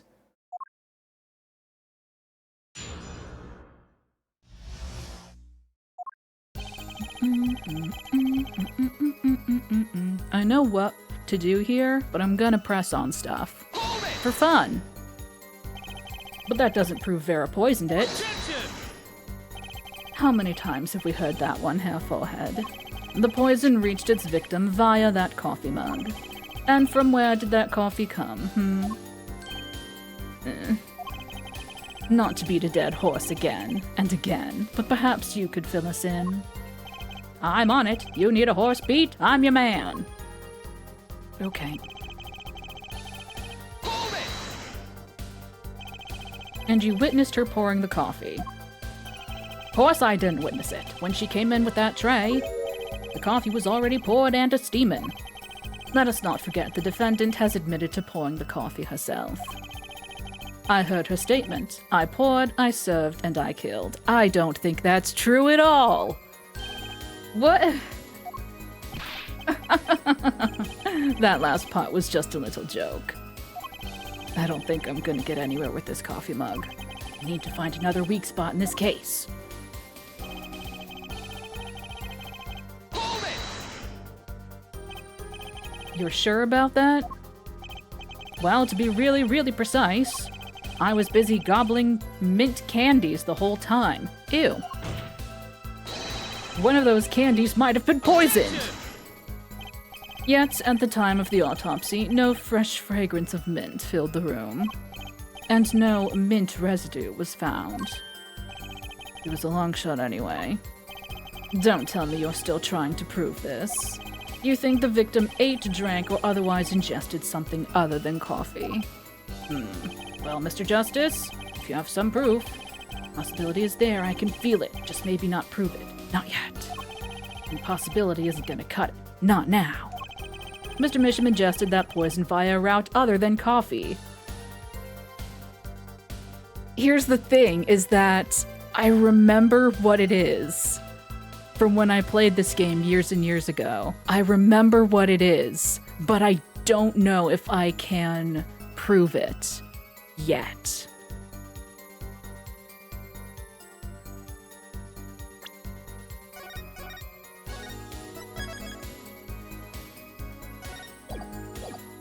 But we can try. Proof is possible. I gotta risk it. Oh, excellent. Let's see your proof then. Please show us your evidence. What evidence shows that the victim wasn't poisoned via his coffee mug? One tiny frame. Take that!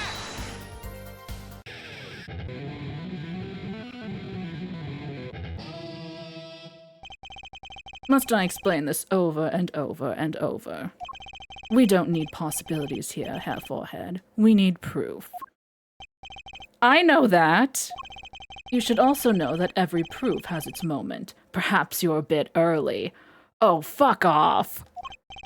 I can tell you what we know at this point. The victim put nothing to his mouth but that coffee mug.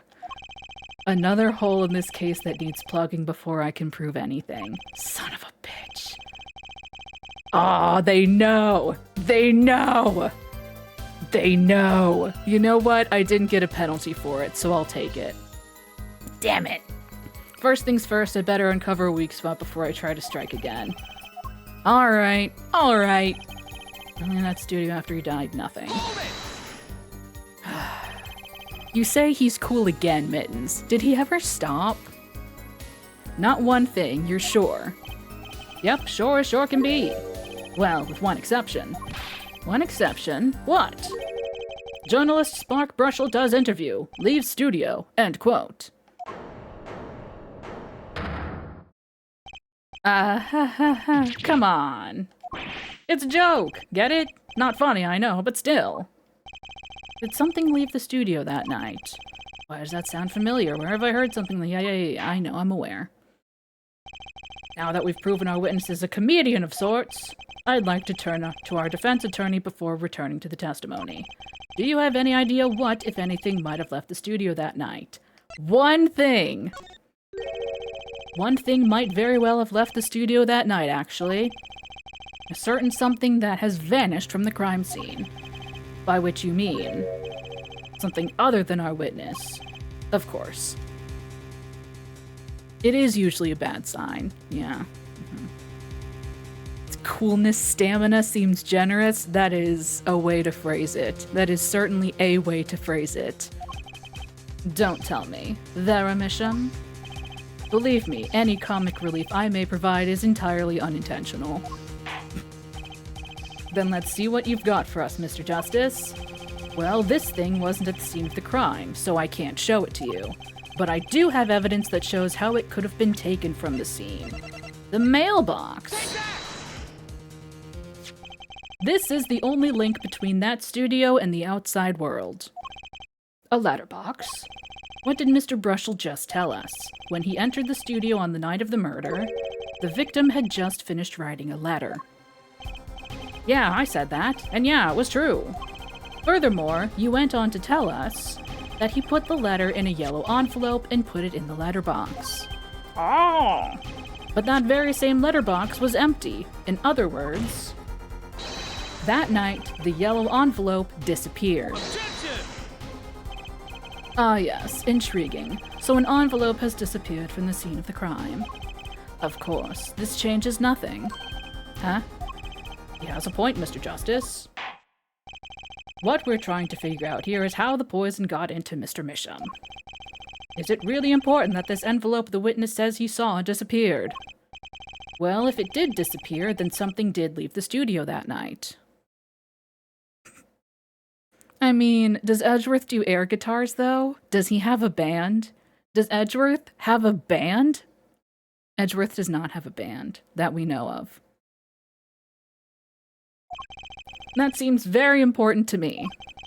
Very well then, the witness will add this to his testimony. You got it. I still think this fails to change anything, Hair Forehead. I wouldn't be so sure. A letter disappeared from the crime scene that night. This is exactly the opening I've been looking for. Need a band. You know what? That's fair. A letter was put in the post from the studio, but I hardly think that matters. Hold it! Nothing could be more serious than an envelope disappearing from that studio. And you were hiding that fact from us. Yes, well, actually, I don't argue the possibility that a letter disappeared from that studio. But Herr Forehead, isn't there a much more serious question before us? Right, how Mr. Misham was poisoned, I know. But Mr. Brushel's testimony has changed, which means the facts of the case have too. And what he's told us means something entirely different now, I'm starting to think. Let's keep thinking, Apollo. Thinking?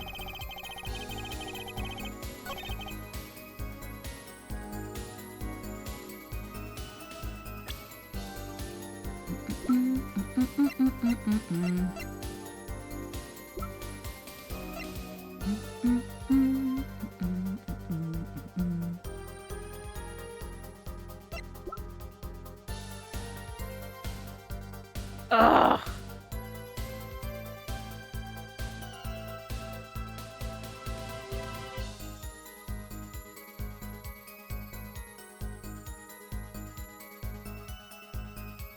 It's not time. I know it's not time, but god damn it.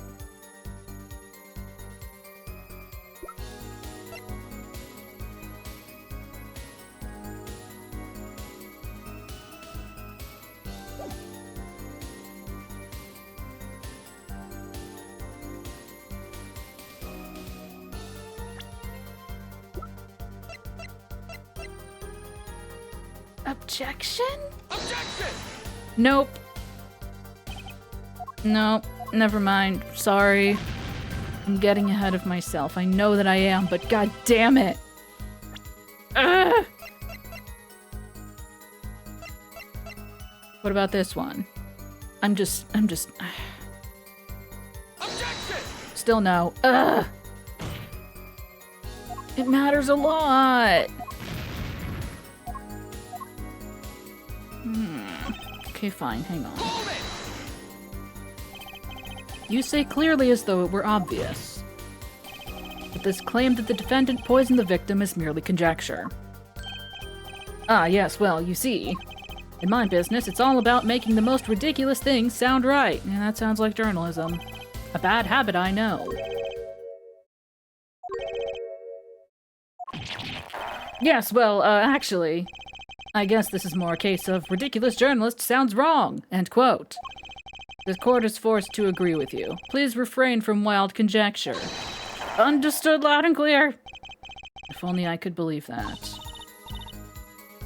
What do you think, Apollo? Everything he's saying seems so not flawed. Well, that's kind of what you want from a testimony, really. I need to keep my eye on what matters. How and why was Drew Misham killed? Vera poured the coffee, that's not going to change. But if that coffee didn't kill him, I need to find what did improve it. Hey.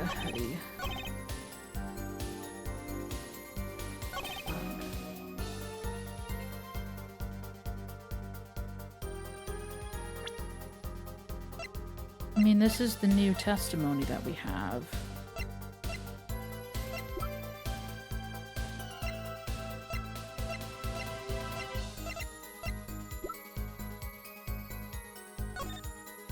It's just looking.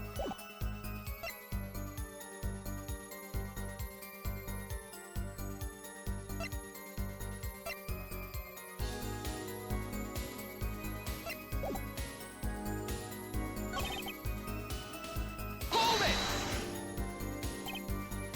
Sure about that. Objection!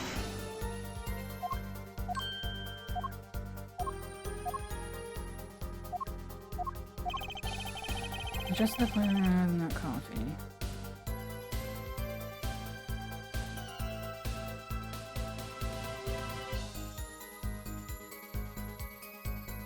I don't think I can prove it yet. They told me that I can't.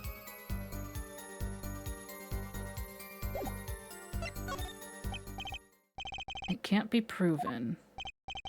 I do believe our little forehead is growing up. Pity, we liked the rash, youthful forehead best. I can ungrow up if you want. Wait a second. We already know a letter might have left the studio that night. Couldn't that have opened another path for poisoning? The situation's already changed, I just need to take advantage of it.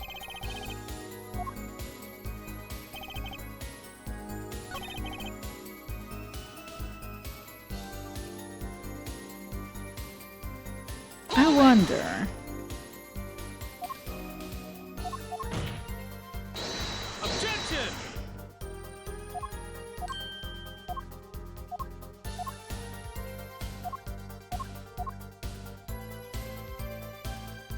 Wait.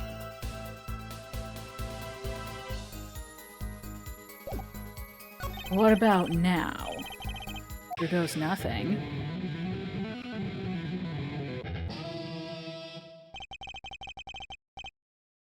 You do understand what we need, yeah? This is new. Proof, Herr Forehead, not possibilities. Of course. And Prosecutor Gavin, I hope you understand. I'm ready to give you that proof. What did you say? I have proof of the disappearing envelope. I saw him writing a letter, I did. Which was picked up by the mailman, I assume. Of course, which means... that envelope had a stamp on it.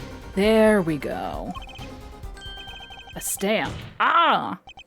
As we all know, stamps come with dried glue on the back. In order to use the glue, you have to wet it. By licking the stamp. Objection! No one worth talking to actually licks stamps in this day and age. God damn. Objection! What a hot take! What a hot take!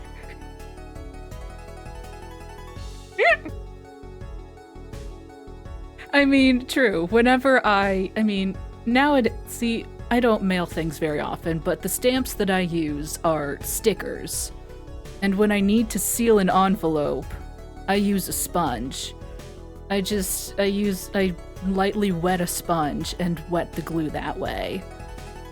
I mean, yes, I am R10, always, but that's such a fucking no one worth talking to actually licks stamps in this day and age. That's so harsh. What do you mean? I don't know what that means.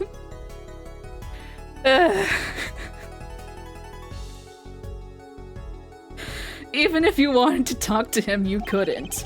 He's dead after all. Objection! That's not the takeaway I was expecting. Okay, so he licked the stamp. But wait, how does that explain the atraquinine on the rim of the coffee mug? Oh, honey, you don't know! Objection! Oh, I figured it out before you! If he licked the back of a poisoned stamp, the poison would get on his tongue, yes? What would then happen if he put the coffee mug to his mouth, Those traces on the mug weren't the killer's doing. It was the other way around. What? The coffee mug didn't poison Mr. Misham. Mr. Misham poisoned the coffee mug himself!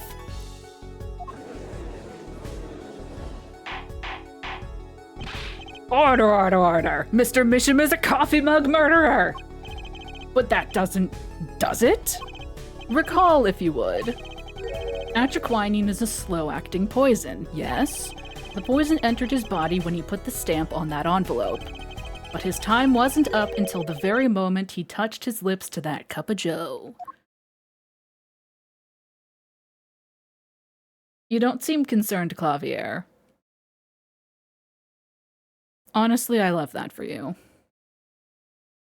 Please stop showing me this awful man. Hey, then get up and stretch time. You have something to add, Mr. Brushel. You'll have to wait a moment.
No, it still doesn't want to, huh? Heck. Of course, Jen, this is Kangaroo Court. You have something to add, Mr. Brushel. Uh-oh, his nose is picking up another scent. As I believe I mentioned earlier. Flashback to 5 seconds ago. That's the thing, see, after he put his letter in that envelope. Mr. Misham sat there searching his desk drawer for something. Yes, a stamp, a so-called postage stamp, end quote. But you know, I don't seem to remember him ever finding one. Maybe he'd just run out. Incidentally, we searched the desk drawer at the scene of the crime. There were no stamps. Not a single one. Huh? That does pose a problem. How will you prove that the stamp was coated with poison? Now we can. Actually, I'm glad no other stamps were found. It makes proving the stamp he used was poisoned possible. Good show, good show. You can't even prove there was a stamp at the scene in the first place. Well, let's hear what the defense has to say anyway. Where's your evidence that proves the existence of this poisoned stamp? Now it's time for the tiny frame. Take that! Take that! Well, that certainly is a cute little frame, and by little I mean really little, like stamp-sized. It was on the victim's desk, Your Honor. Quite empty, as you can see for yourself. I noticed that too during my inspection. So what? Ah, apparently you weren't as observant as you should have been. Ooh, get his ass. You see, when you saw this frame, it was missing something quite important. Missing something? Yes, a pale bluish stain on the inside of the frame. Atroquinine residue. What? Why wasn't I told about this? Updated frame report, bitch! The frame is only 2 inches square. The face of the frame is even smaller. No one we're talking to in this day and age notices this is a... The play in 3 acts. Maybe an inch wide at most. You aren't saying. Oh, but I am. I wrote this game! Tell me, what fits in such a small frame? A commemorative stamp, perhaps?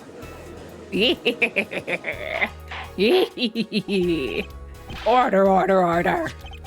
The poison stamp was in this frame. Impossible. Prosecutor Gavin? Why would he put something like that on his desk? Don't tell me he had it there so he could commit suicide if the mood struck. You know, can I say something? I had a thought, see? What, Mr. Brushel? And please stop jittering around like that. Stop squeezing your nipples. The victim was a forger, right? There's a lot of money in that line of work. Honk honk. Forger forges friends, makes enemies too, end quote. So the poison stamp might have been a murder weapon aimed at him. Objection!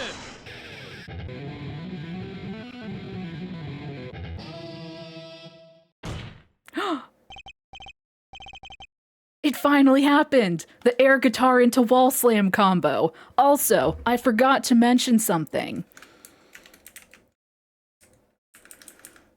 We have a new BTTV emote. It's really important. Meow.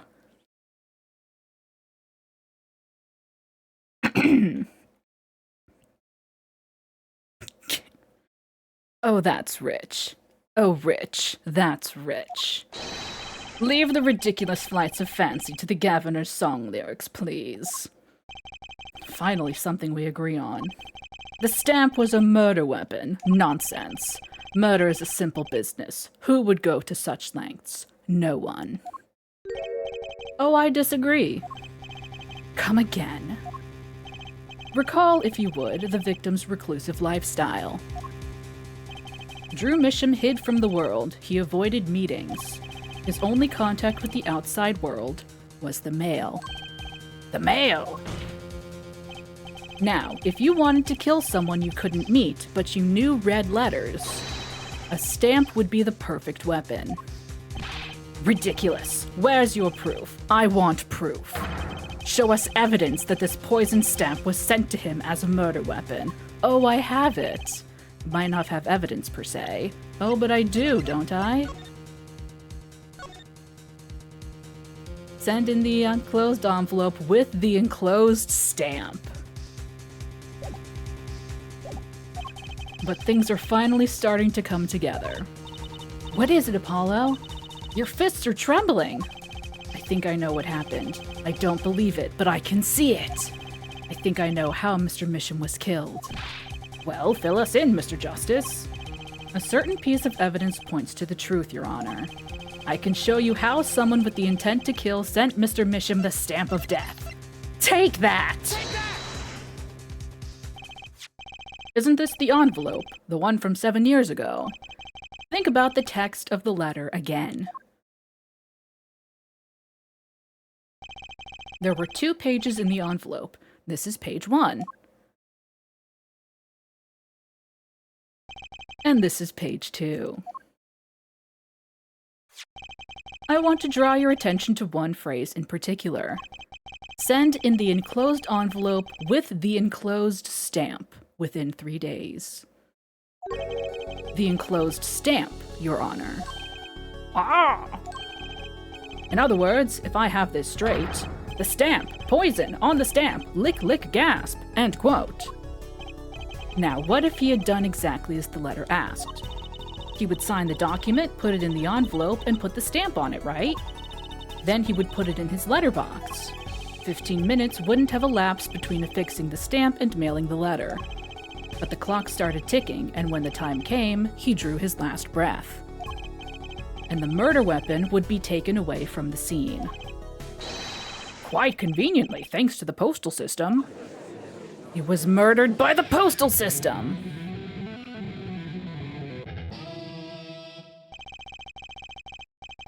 Such a splendid imagination you have, Hair Forehead. Thanks. Let me confirm one thing with you, if I might. So this poisoned stamp was inside this envelope from 7 years ago, yeah? Is that what you'd have us believe? Really? Well, yeah, kinda. It is a little bit of a stretch, but there's a possibility. Yes, a very small possibility. How small, I wonder? A poisoned stamp in this envelope. A stamp that then became the murder weapon. How do you intend to prove this seeming coincidence? Well... It was 7 years ago, and we don't even know who sent that letter. And your answer is silence, I see. Very well, I move to... It's not nice to pick on the Fraulein Clavier. Oh, fuck. What? Emma, what just happened? What, are we all having a collective hallucination? What just happened? Okay, sure. Okay. Well, like my Christoph Gavin impression. Fuck off. Did I sound like him? Fuck off. Don't quit your day job. Don't you have a crime scene to be looking after, Fraulein Detective? Someone had to come dig you all out of the mess you're making of this case. Mess? You know, none of this would happen if you just trusted in science a little more. You can find out if that stamp was in that envelope easy. Care to explain yourself, Fraulein Detective? Glare at me all you want, but science is on my side. It's all in the residue, right? That's right! The poison detection spray. Produce the red envelope at once. You can open it on the authority of the court. Ooh. Woo! How about that? Well, would you look at that? No mistaking it. That's atroquinine residue. I don't believe it. A murder weapon from the past. Now, 7 years later, it bears its fangs at last. Objection! Absolutely outrageous. Tell me why. Ain't nothing but a heartache. Why didn't this murder take place 7 years ago? Well, there's one possibility. Maybe Mr. Misham figured it out. Figured what out? He realized that the person who sent that letter wanted him dead.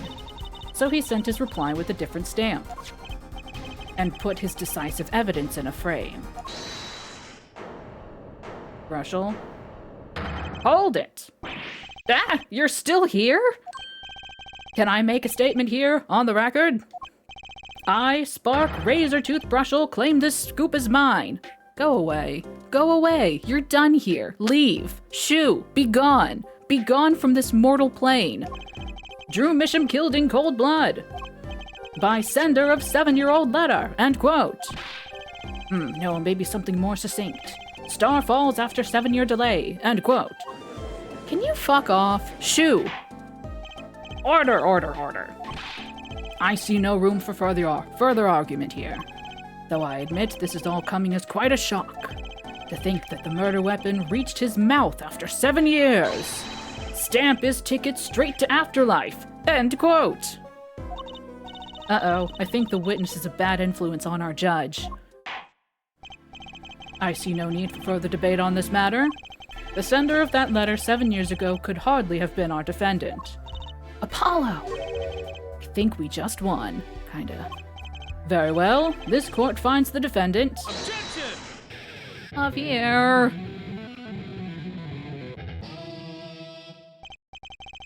Is this the bright future of our legal system? Prosecutor Gavin? A ticket to the afterlife from 7 years ago. Tickets for Gaviner's shows are invalid after 2 weeks. But it doesn't make sense any other way. It boggles my mind that so many people haven't noticed this. There's a fatal contradiction in Herr Forehead's claim. A contradiction?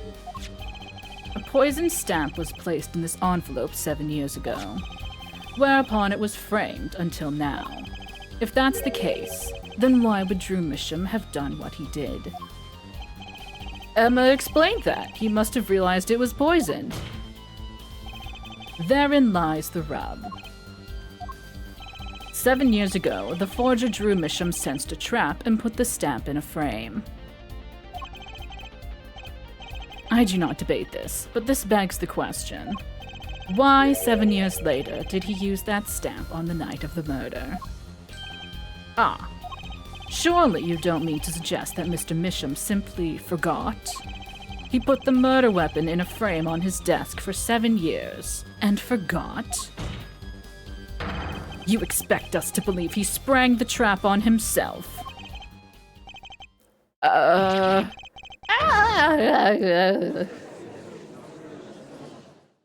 don't know, Jen. I don't know. Maybe 2 weeks after you buy it, maybe you can request a refund for up to 2 weeks after you buy the ticket? I don't know. I just don't know. While I admit this is all quite shocking myself, it does seem highly unlikely that he would fall afoul of a trap that had been sitting on his desk for 7 years. Apollo? I don't think we're winning anymore. Oh, I'm glad to see we're all back in the real world now. Welcome back to reality. We've been waiting for you. Objection! Okay, then how do you explain the poison stamp that was in this envelope? The poison stamp. Where exactly is this poison stamp again? Have you brought it to court for us?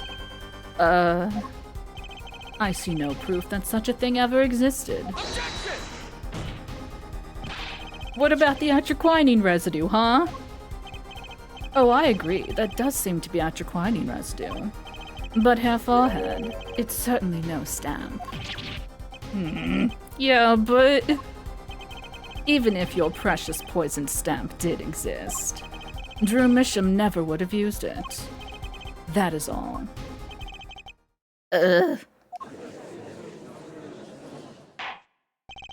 I believe we've come to a conclusion. Again. Apollo? Were we wrong the whole time? I can't believe it. The poison traces match up. It can't be coincidence. I'd like to bring some closure to this issue sometime this year. Mr. Justice? Yes, Your Honor. Let's review the facts and see where we stand. 7 years ago, Drew Misham received a red envelope. There were traces of the poison atroquinine on the document inside that envelope. It was you, Dio! Oh my god. Your Honor! A similar trace was also found at the crime scene. On this tiny picture frame. The defense has indicated the possibility of a yellow envelope. An envelope that left the scene of the crime with the poisoned stamp on it. Yes, but even if this envelope contained a poisoned stamp, and Drew Misham, knowing this, put it in a frame, he never would have used that stamp. I'm afraid you're right. Which means there is a fatal flaw in the defense's case. I haven't been on the wrong track this whole time, I'm sure of it. traces of atroquinine, the envelope, the frame, and Drew Misham's mysterious death. They're all connected somehow. Well, Mr. Justice, do you have a conclusion for us? The defense stands by its case, Your Honor. We've seen that the logical outcome of the evidence makes no sense, which means that one of our clues must be a fake. Ah, a fake clue. Fascinating. And if we find this fake, your wild fantasies will prove quite reasonable, yeah? The fake clue that's thrown us off the poison's trail is none other than, oh god.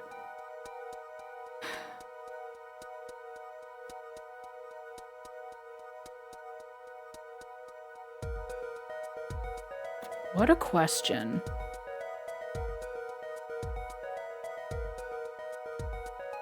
I think we're assuming a lot of Mr. Misham.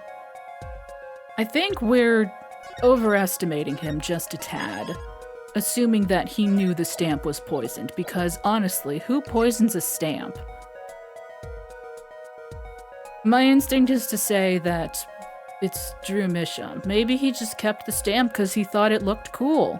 Maybe it was a cool-looking stamp and he was like, oh dang, that's a cool stamp, I ain't wasting this shit, and he put it in a frame. He put it in a frame because like, hey, that's a cool stamp. And he used a different stamp to mail his letter.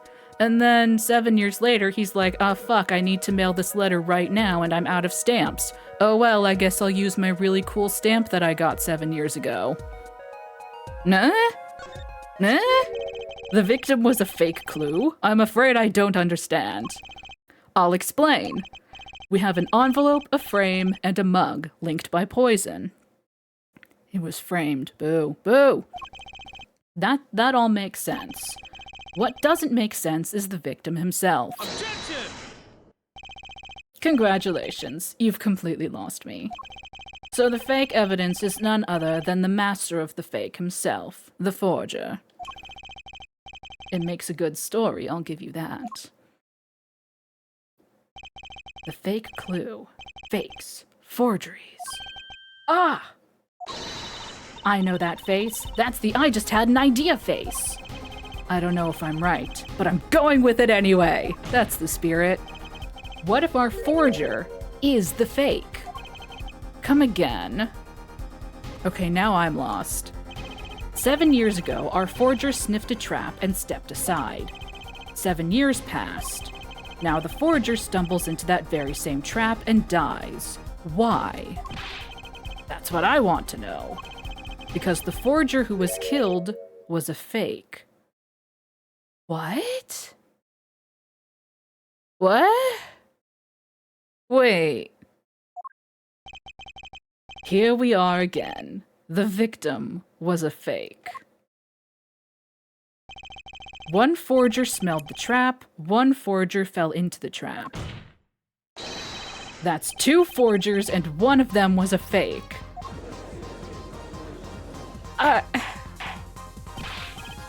Order. I'm confused, but let's keep going. So you're telling us that Drew Misham, the victim, was a fake. Well, if he was the fake, who was the real forger? You'd better not be claiming there was some kind of switcheroo. Wait.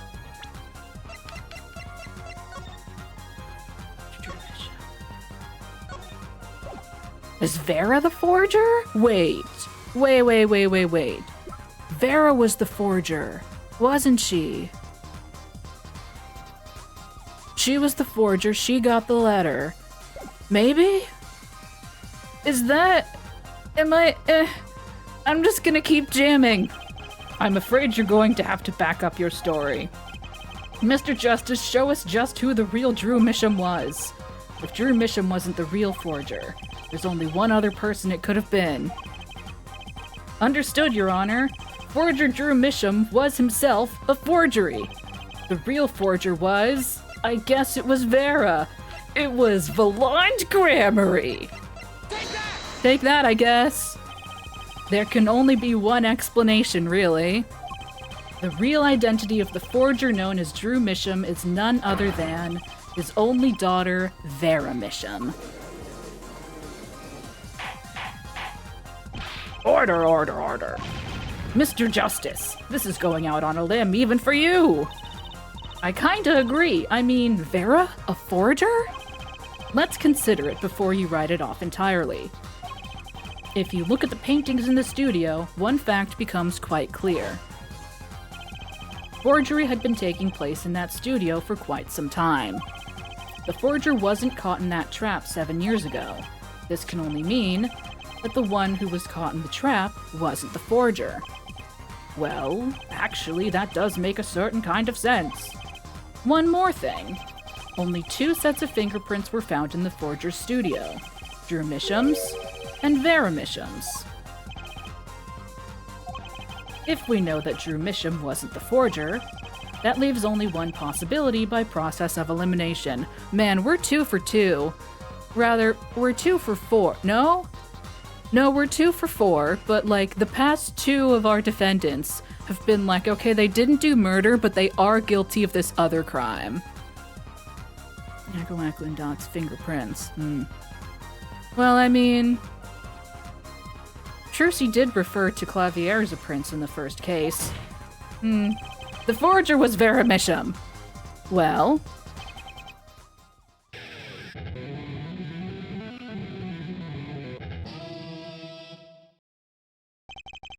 fascinating.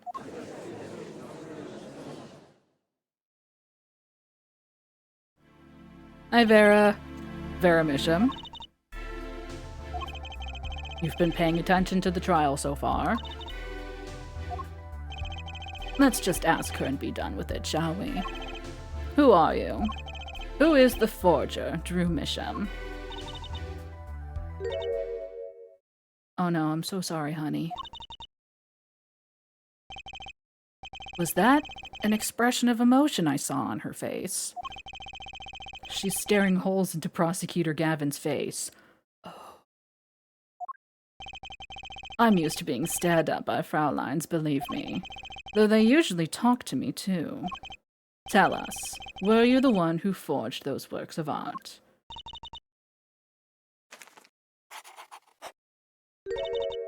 Yes. Oh, well then.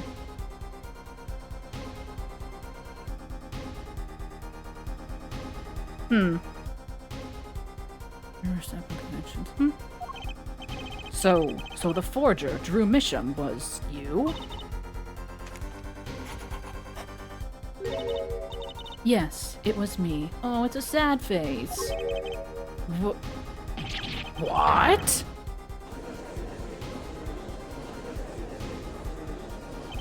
The court was in an uproar, and it wasn't coming down.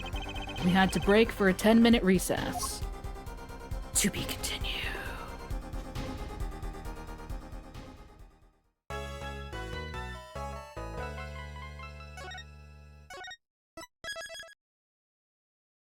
I mean, maybe it's a case of, you know, she figures if she doesn't admit to, yes, you get orange slices.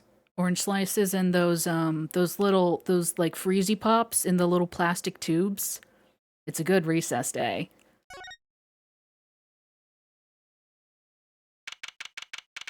Maybe she figures if she admits to forgery here, she'll not get charged with murder. You know? October 8th, 1:24 p.m., District Court Defendant Lobby number 6. Okay. So where exactly does this leave us, Apollo? Well, the Drew Misham who was killed wasn't Drew Misham the forger, basically. Huh? Well, then who was he? Well, he was actually... I mean, he was Drew Misham. He was, you know, Drew Misham, a person, but... doing her nails. So you really made those forgeries.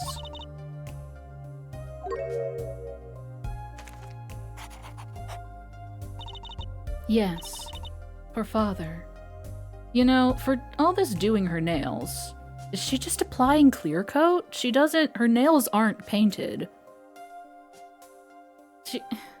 I guess it's just a clear coat? But then, I ain't sure. I know, it was wrong. Could you tell us how it happened? My father was a painter. I loved painting ever since I was a child. One day, father saw it in me. Help from breaking them. Maybe. Or maybe it's like, maybe she bites her fingernails and it's that, that nail polish that tastes real nasty, so she doesn't bite her fingernails. Maybe. He saw that I had the talent. The talent for making forgeries? How should I say it? It was not only paintings I made. Given the materials, I could make anything. Anything? Father was so proud, and I so happy. Keeps her from poisoning. Yeah. But in the end, I was making those forgeries. I've never had a good constitution, nor personality. I know very little of the world outside my door. Now, because of me, Father is... Do you know about this red envelope?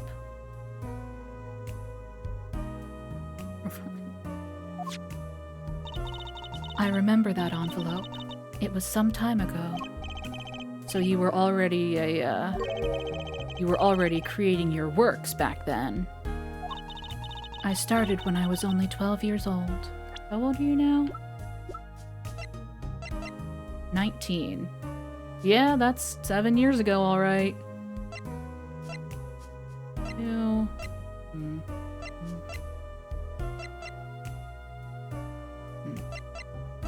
God, he's fucking 24. God, he's younger than me. Fuck you. Ugh! So the one who figured out the stamp was poisoned. That was...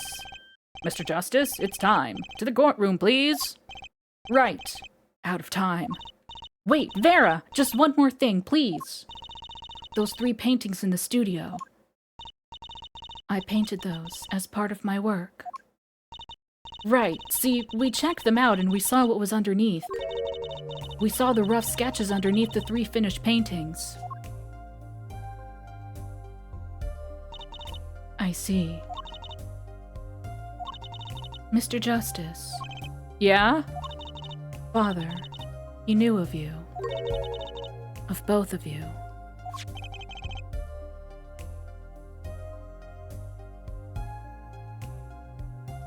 I mean, the game is set in the year 2026, which means that 2 years from now, he's 24. So yeah, no, in 2 years, I will be...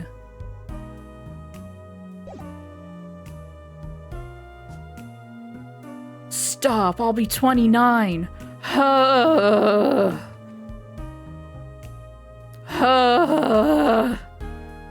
Oh, my old nemesis, the passage of time. Oh, I hate it here. Sorry. You're late, Father? He was watching, gathering information. All about the writing code law offices. Hey, thanks. But lately, we're not doing just law. Yes, you do tricks, gags to amuse, and play piano. Well, they're not really gags. Yet when Father heard you had resumed the legal business, how pleased he was. Who was Mr. Misham? How am I supposed to know? Yeah, I know, but... What if he was Daddy's daddy? Trucy, no! Judging from the relative ages involved, I'd say it's highly unlikely. Things are already confusing enough with all these daddies running around. Oh boy, I'm just gonna... Excuse me for just a moment. No, I'm fine, thank you for asking.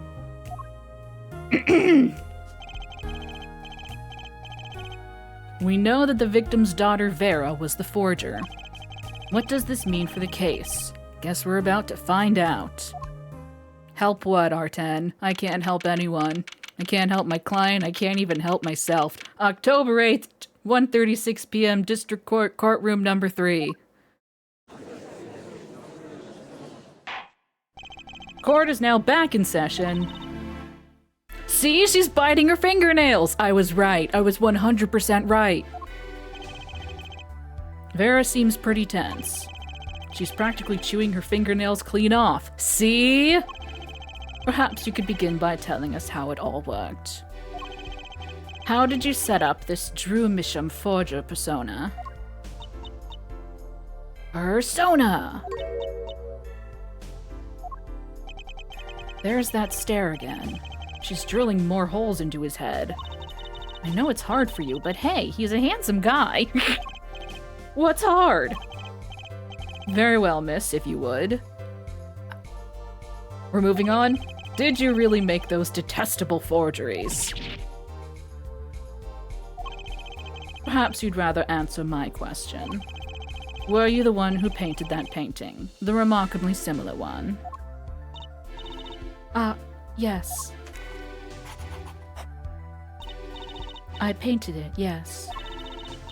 Father praised me quite highly for it. So she was the one who made the forgeries. Yet she did not wish to reveal the truth of their operation.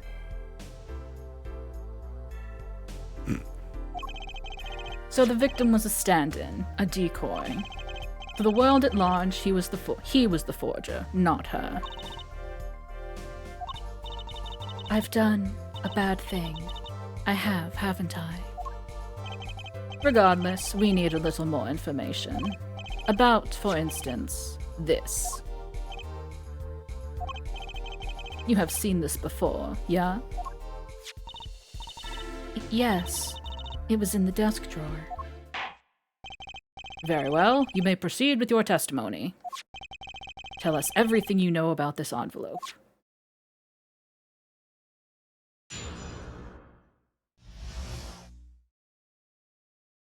I like how, with all like the other witnesses and such, they're always looking directly at us, but she's looking off to the side.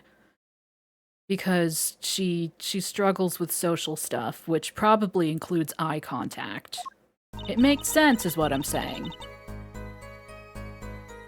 I created things and Father sold them. This envelope came after my first work. That was other than a painting. Father handled the deal, all of it. I received the stamp that was in the envelope. It was after that job that we moved to the current studio. Thanks, Matthew. Thank you very much. Oh, sorry, I wasn't. There certainly was much of great interest in your testimony. Not that the witness realizes it. Very well, please begin the cross-examination. Right, okay. I need more information about this forger. This Drew Misham, in quotes.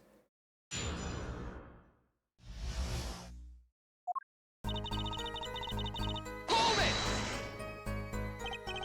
So these things you were making, you mean paintings identical to other paintings, right? The closer they were, the happier Father was. I was happy too. Still, you're quite young now. When did you begin this work? My first painting sold when I was 12. Your Honor, she had no idea what she was doing was illegal. Objection! Easy there, little attorney. You're not here to defend her for the crime of forgery. True. Please, tell us more about this envelope. This envelope that may very well have killed your father. All right.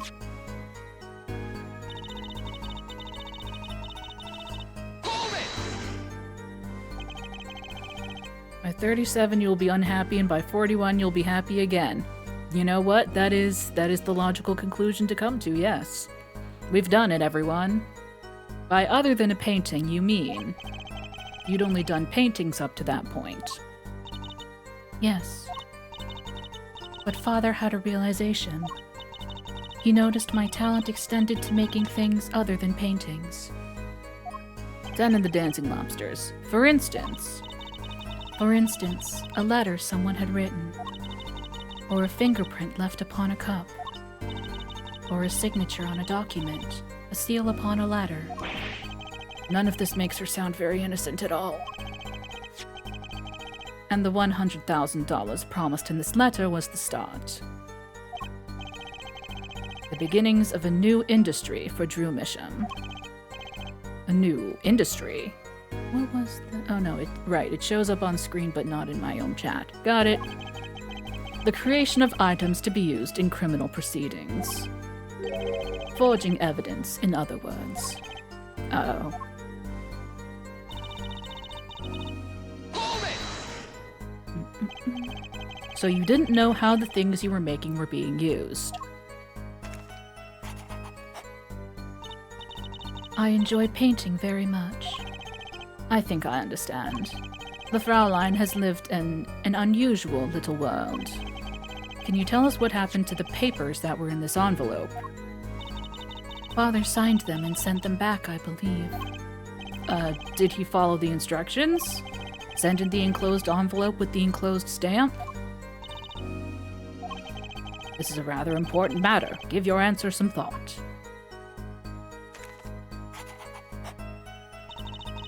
Receive the stamp that was in that envelope. What happened? What do you mean you received it? Did I do something wrong? You didn't use that stamp because it was dangerous, correct? Deadly poison, on the back, at your quinine. Objection! A moment, Herr Forehead. You can't force an answer upon the witness. You do it all the time. Now then, perhaps you would tell me, Fräulein Vera, why did you receive this stamp?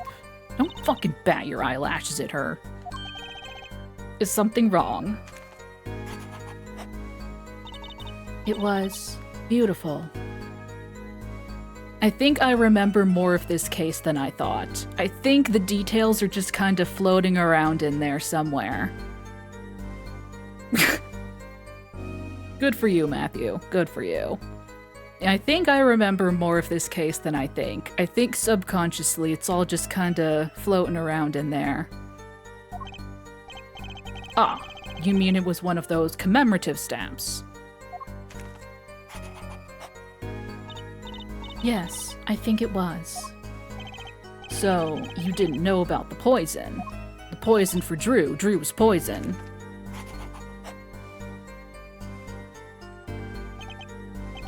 I guess not.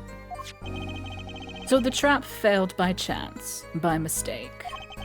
Thanks to this commemorative stamp. Quite the close call. It was after that job that we moved to the current studio. You mean you moved to where the current Drew studio is? Yes, we saw very few people there. I began drawing picture books. This single job had tied them to the criminal underworld. I'd think Mr. Misham wished to reduce their visibility in the world at large. When we had to meet someone for some reason, Father posed as the creator of the work. So that was the real essence of the artist Drew Misham. You did the work and he supplied the face.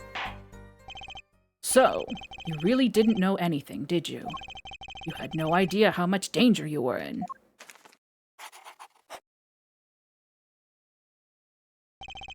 Apparently not. About this commemorative stamp, could you tell us more about it?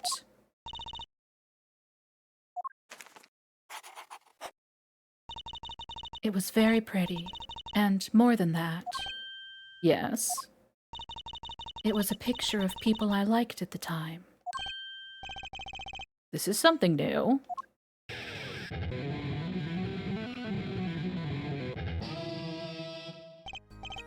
Apparently, we've got some cross-examination yet ahead of us.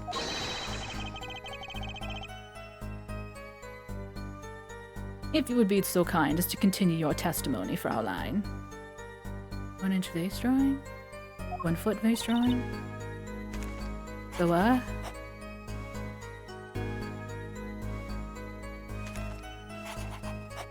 Limited edition Clavier stamp.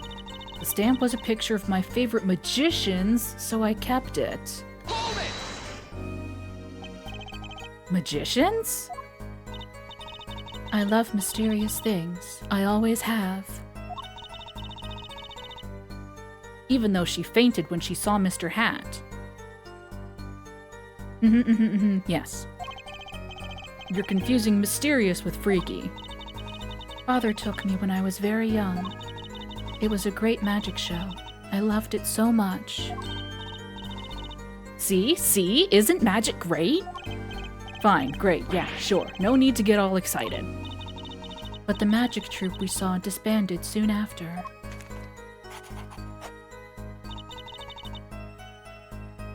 Yeah. It took me a second too. Hi, Batted, how are you? Yeah, the one eye that looks like a 1. And then the other eye is a big old tear. Yeah, it's...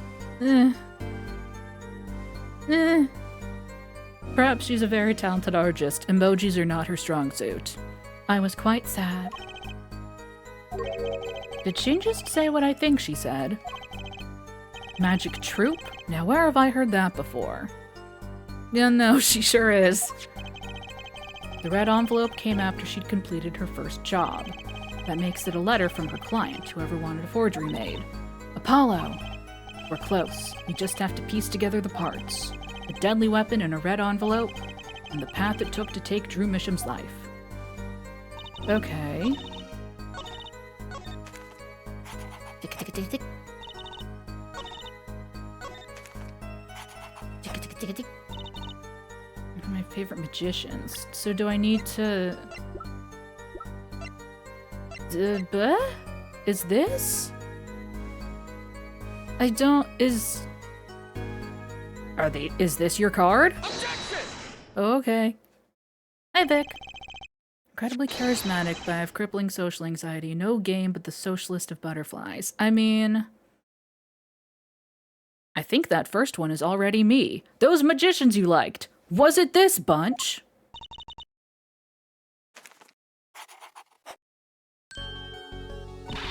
Apollo! They're not a bunch! I see. Still, I have to wonder. Why include a commemorative stamp like that in a business letter? Is this a butterfly? Hang on, wait. I have an emote for that.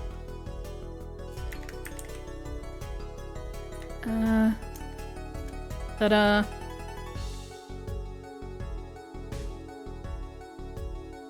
Is this a social anxiety? Oh, hang on. Did I? I might have moved that up from being a follower emote. Or maybe I moved it down to being a follower emote. I don't remember. Either way, it exists. Good question. Well, pretty stamps are always better, and you can't beat Troop Gramarye. But the whole murder plan was a failure because of it. Ironic, don't you think? Prosecutor Gavin? Why, Clavier, what is wrong? Prosecutor Gavin? Gramarye. What's with Gavin? Might I ask just one question of this witness? In your testimony just now, you stated this was your first work that was other than a painting.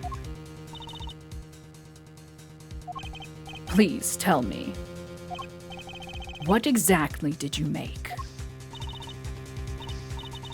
Can I ask what? No! Answer the question. Now! Ooh! Prosecutor Gavin? You're usually not the one whose volume concerns me. Yes, it is unbecoming of me. I apologize. But I must know. Please, Miss Misham, tell me. It was A book. A single page in a book. A book. Please be more specific. It was a handwritten book. Like a diary.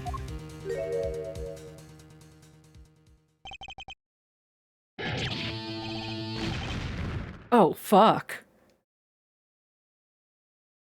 Ooh. Oh, how the turntables. What's wrong with Prosecutor Gavin? He looks like he just saw a ghost. Miss Misham, this book. Was there a picture of a silk hat on the back cover? Yes or no? How did you know? Objection! Prosecutor Gavin, the defendant is answering all of your questions. Stop badgering her. He's told you nothing, has he? Your soiled, sullied mentor. Nothing. Sullied who? No, his name isn't Sully, it's Phoenix. Phoenix Wright. Who else?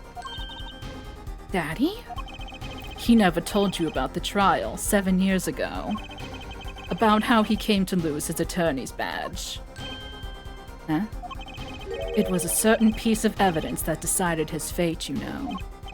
A certain diary. On the back, it bore the mark of a silk hat. What? Phoenix Wright, tossed out of the profession by false evidence. And the forger who made that evidence. Is this girl standing right in front of me? Vera, you must tell us. The evidence you made was used in a trial 7 years ago. Who asked Drew Misham, you, to forge that evidence? For all of our sakes, who was it?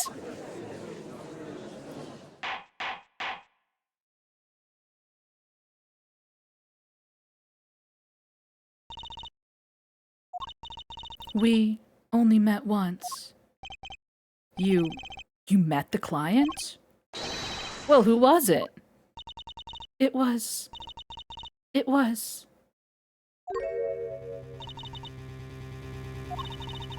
What's going on with Vera? She's staring at Prosecutor Gavin's face again. Yes, what? Is there something about me?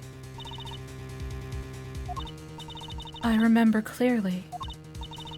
I remember who gave me the book, the diary. Who was it?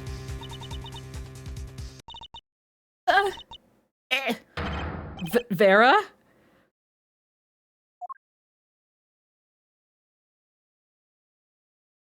And she's dead. The devil. Thump. Oh dear.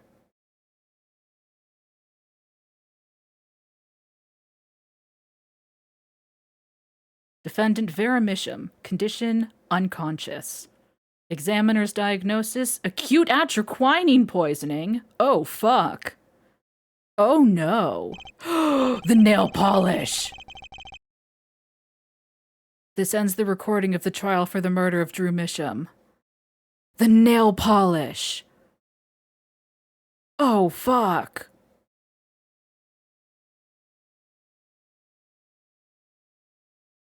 Oh, shit. Vera Misham was, during the trial, poisoned by an unknown assailant. The dosage was just under the lethal amount, sparing the defendant's life. She is currently in intensive care and is not to be disturbed for any reason. A very simple case at first glance, until it finally began to show its true colors. The long road to the truth takes us to the record of another trial. In some ways, that was the starting point of it all. Oh, fuck! Ah! Stop! Look at him! Oh my god, look at him! Oh Oh, he's precious. Oh, he's so precious. What? What, R10? What? Oh, he's precious. Oh. And that is where we must go. Oh, she's so small. Oh, she's so small. Look at her. Oh, she's so small. To find the whole truth. To be continued. Yeah, this is Mexico.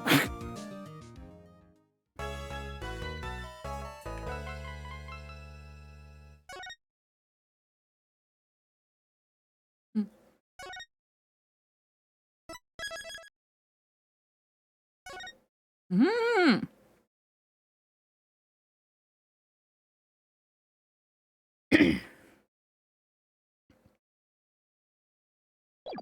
Okay, the get up and stretch time is about to go off. So I'm going to take this opportunity to top off my water. Later, Mittens. See you later. Okie dokie. I'm gonna top off my water. Enjoy the void.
Mm.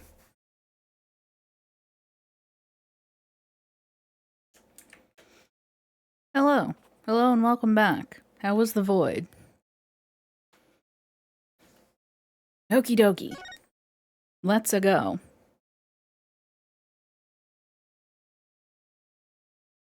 Showdown time.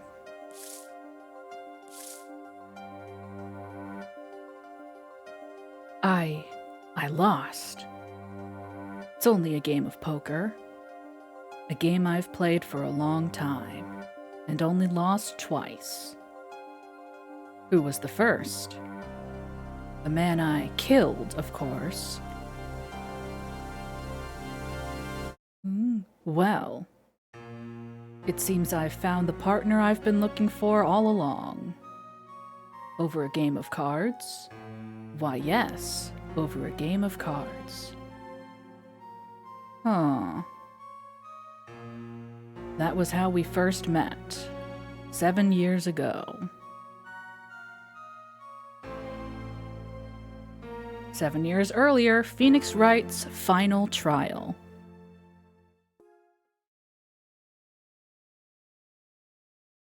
Oh! I don't have a suit for this. I wasn't prepared. I should have made myself a blue suit. Shit. Well, April 19th, 9:27 a.m., District Court Defendant Lobby number 2. Whew, okay. It's been a long time since I felt like such a rookie. Oh, and the old music. That's the get up and stretch time, but we just got up and stretched. Gotta try and relax. Ah, good morning, Mr. Enigmar. Enigmar.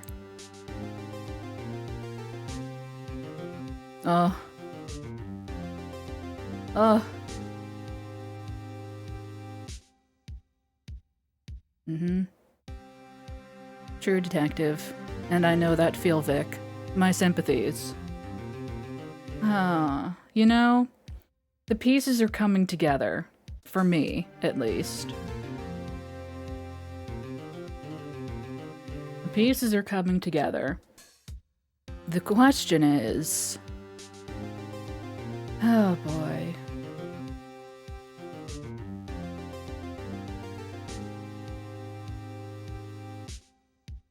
It's not a question so much as...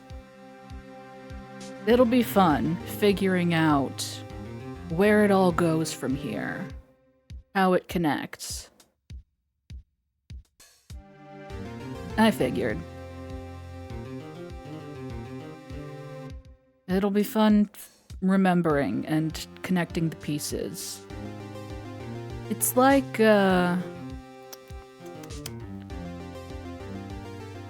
if you've ever read a book, or rather, it would be like if hypothetically you were reading a mystery novel. You read the first couple chapters to really get into it, and then you flipped to the end, and you read a bit from the ending.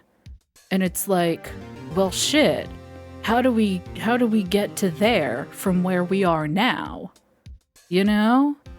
It's like you know the answer, but the joy now comes in figuring out how to get there. Does that make sense?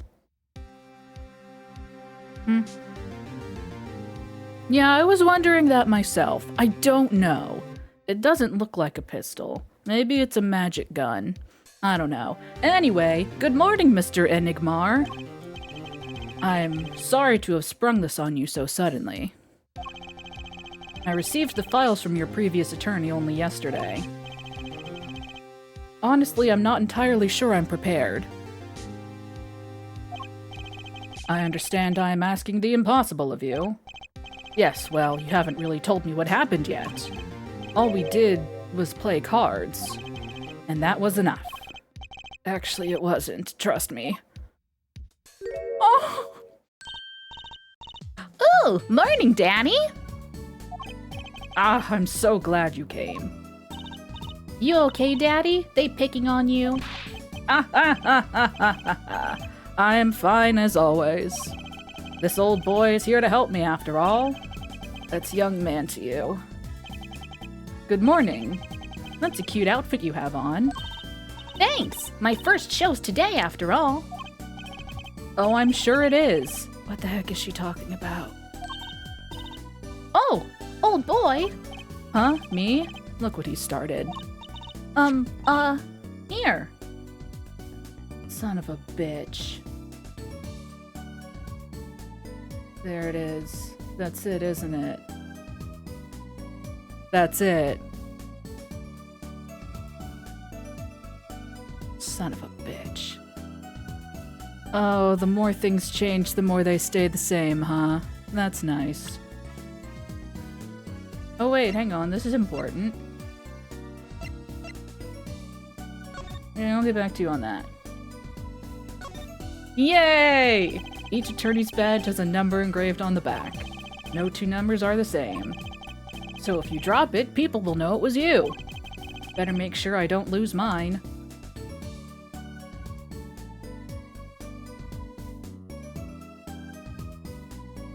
Yeah, it sure would be a shame if something were to happen to it, huh? Crime scene photo. Oh my. Huh. Did they shoot the clown too? That seems excessive. Santa? Huh. Not the clown. Magnify's autopsy report. Cause of death, single gunshot. Magnify Grammary, age 67, male. Time of death, April 13th, between 11 and 11:30 p.m. Loss of blood from bullet wound. Malignant tumor found in victim's liver. Ah. Shady Enigmar, huh? The client in this case usually goes by his stage name, Zach Grammary. Magnify Grammary. Victim in this case died after being shot in the head while in the hospital.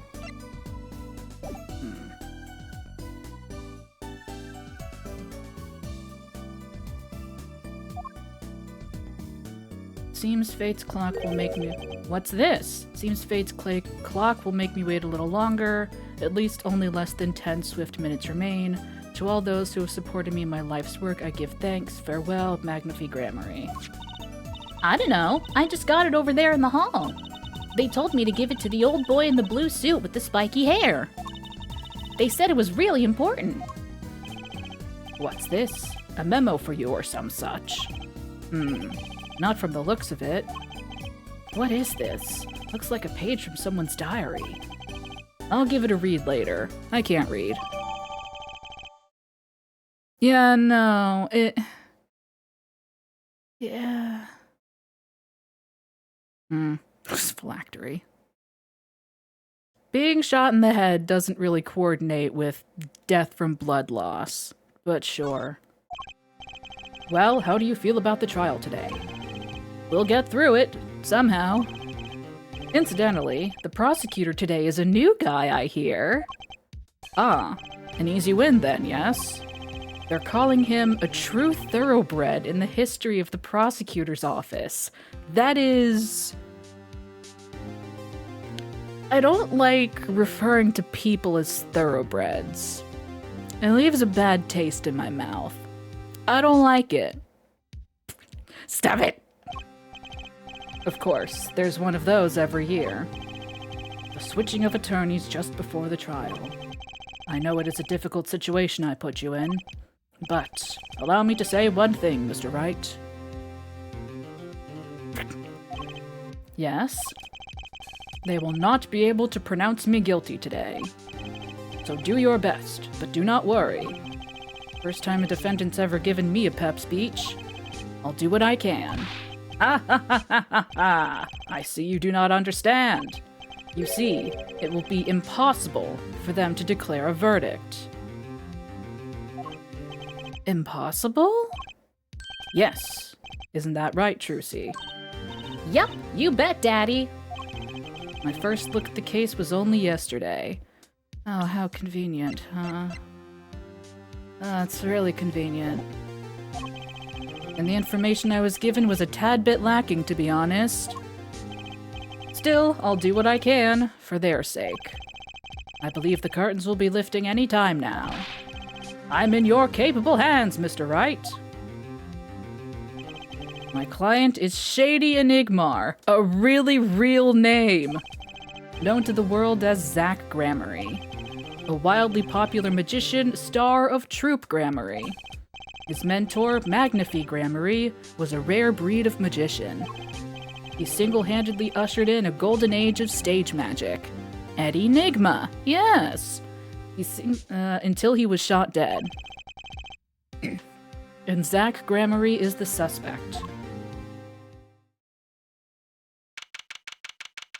April 19th, 10 a.m., District Court, Courtroom number 7. Oh, son of a bitch. Our first trial was on 4/20. It was on April 20th, which means the crime took place the day before on the 19th. Son of a bitch. That's not important at all. Oh my god! Court is now in session for the trial of Shady Enigmar.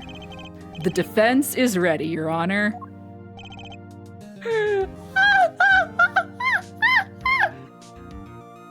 Oh my god, look at him!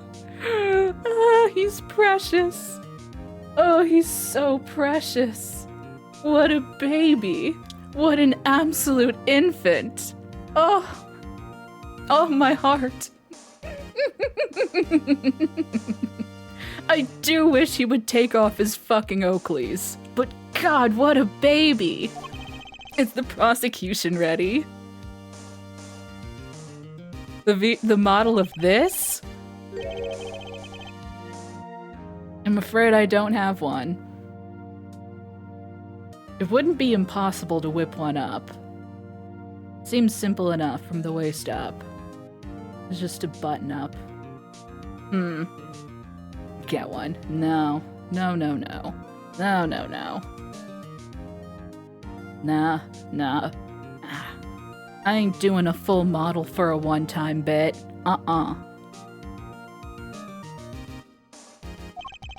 Bit of a buzz. Oh, sorry. I was just thinking, is this what all the fuss is about? Bit of a buzzkill, really. Buzzkill? Is this some new kind of crime? Oh boy.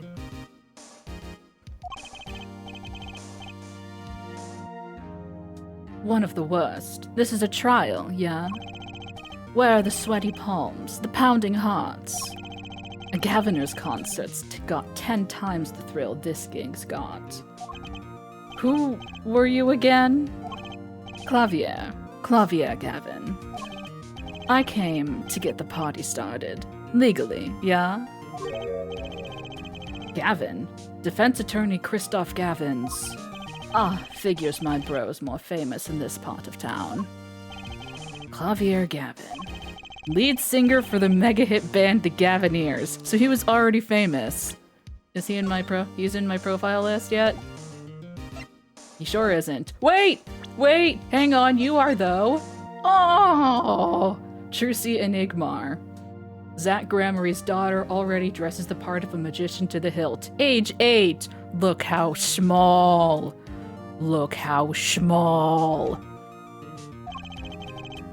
You're out of your league, rock boy. I know what you're thinking. You're out of your league, rock boy. You psychic. True, my debut single, 13 Years Hard Time for Love, went platinum overnight. But that's just a hobby to me compared to this, yeah? So small. Talkative, aren't you? I like your affected Euro rock accent, by the way. Ooh! I'm just getting warmed up, Herr Attorney Wright. Ooh! Perhaps you would be so kind as to fill us in on the case. Achtung, baby. Time to call on the opening act. What was his name again? Ah, yes. Detective Gumshoe. Hit it. Ta-da! And you are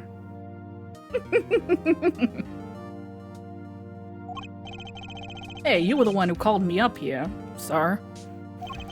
Name's Dick Gumshoe. I'm a homicide detective down at the precinct. Detective Gumshoe. Long time no see. Hey, you! Huh? Me? Today's the day, pal. Today I win and you lose. I got confidence in my testimony today, see? What, you normally lack confidence in your testimony? Head detective, this is my stage. Can the antics. Huh? All this hey-youing and such. And I could care less about your history together. It's cant, Clavier. Yeah.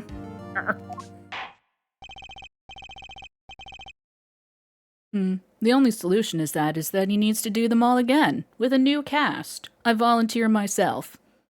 Very well, Detective Gumshoe, if you would. Please tell us about the case at hand. It happened 6 days back, in a room at the General Hospital.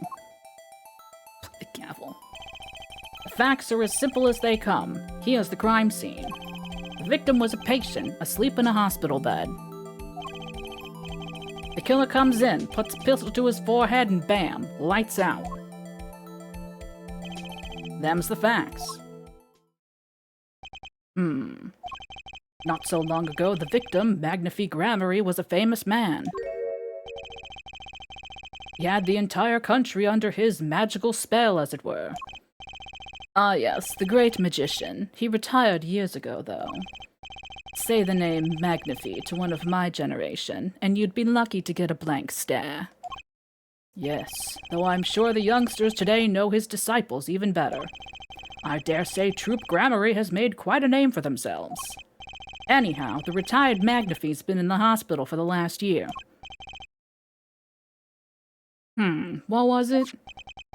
A malignorant tutor or something. Doing something to his liver, I think. Yeah. A malignant tumor, perhaps. In other words, he had liver cancer.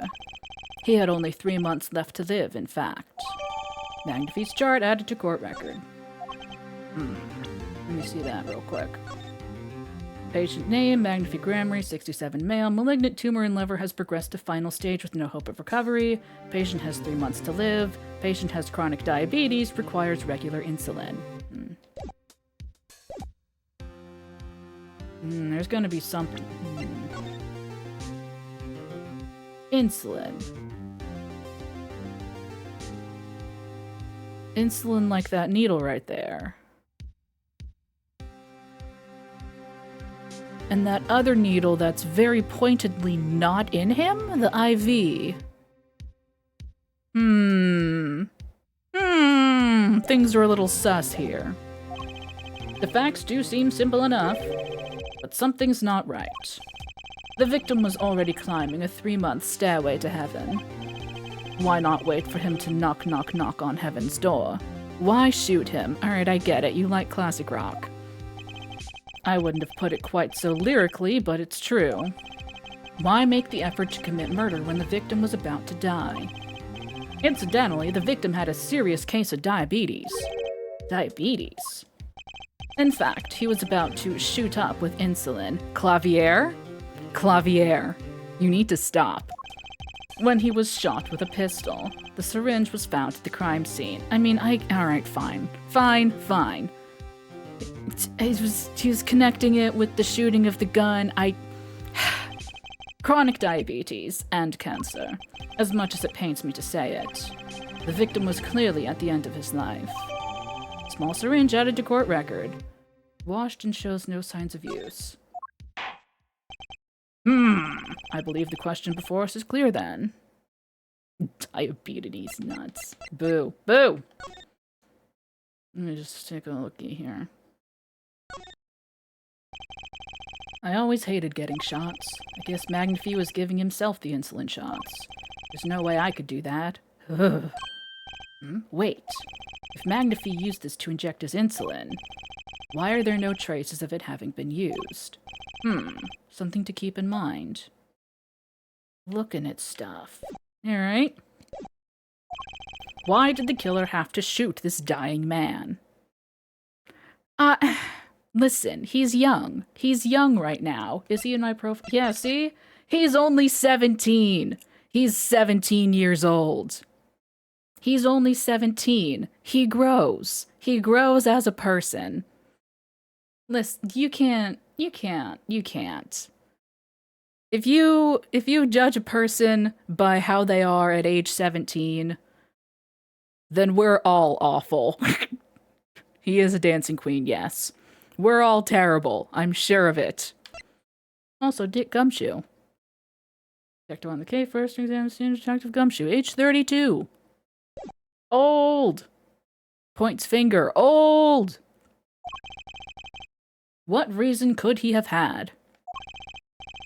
Very well, detective. Perhaps you can enlighten us as to the circumstances of the shooting. Yes, sir. God, it's fucking Oakleys. I hate it. Actually, the victim kinda ordered the defendant to do him in. Chua? A few days before it happened, the victim sent a letter ordering his own murder. The defendant did what was asked of him and shot the old man in the forehead. The bullet was fired from the pistol found at the scene, no doubt about it. And the pistol definitely belonged to the old man, sir. What? You're saying the victim ordered his own shooting?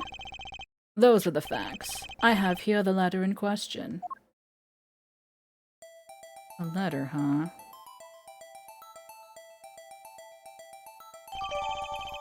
There's a court record.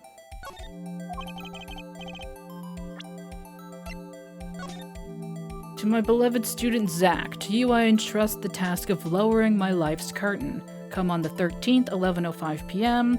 I will ready a gun with which you will shoot one shot square in the forehead. You cannot refuse, and we both know the reason why. Magnifi Grammary. Very unusual indeed. Although, could such a thing as a letter really cause one to pull a trigger, I wonder? I believe the answer to that question can be found at the end of the letter. Ah, you cannot refuse, and we both know the reason why. Detective Gumshoe, can you explain this to the court? Unfortunately, even the defendant won't say a peep about that bit, sir. One thing bothers me about this.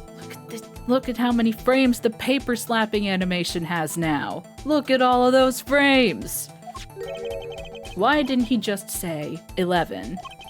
Why have him come at 11:05 without some specific reason? The devil is in the details, Herr Attorney. Well, was there some reason? As it turns out, there was. Every night for half an hour, starting at 11, the victim, Magnifi Grammary, was given an IV. An IV? There it is in the picture off to the side of the bed. At 11, a doctor would come to set up the IV. 30 minutes later, he would come back for the empty bag. This happened every night, without fail. So that was the only time they could meet without the chance of an untimely interruption. During his IV. Very well, shall we begin? Mr. Wright, your cross-examination if you would. What's this reason he couldn't refuse, I wonder? He could have at least mentioned it to me.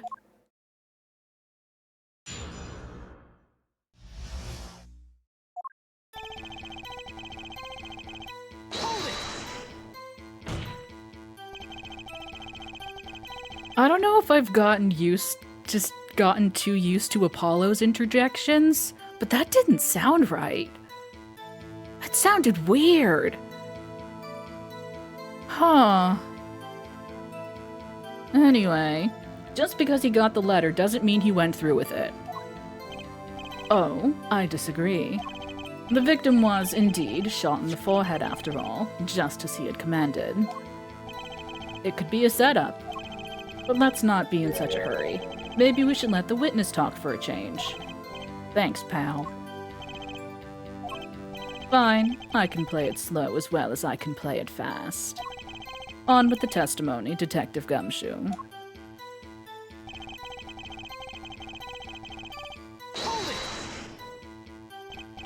And this letter was sent by the victim. There it is. Gotcha. You're all mine this time, pal. Huh? I had the handwriting checked out, of course. It's the victim's, no mistake. I see. Ha ha ha ha ha. Score one for the boys. I didn't lose, I was just ascertaining the facts. So why am I so annoyed? But a letter ordering your own death. Things aren't what they used to be, I guess. I'm not sure this is exactly commonplace, even now, Your Honor. So anyway, guess I'll keep going while I'm ahead.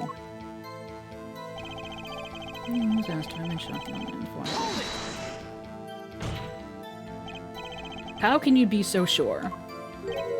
Hey, you gotta learn to stop relying on people to do your thinking for you, pal. Learn to think for yourself. Get that noggin cranking. That sounds fake. You fail to grasp the concept of questioning, Detective. First, we got this letter. It says, shoot in the forehead, loud and clear. I can see that, but I still wouldn't do it.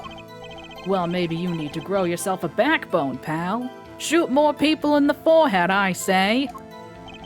You failed to grasp the concept of shooting people as bad, Detective. He is an American cop.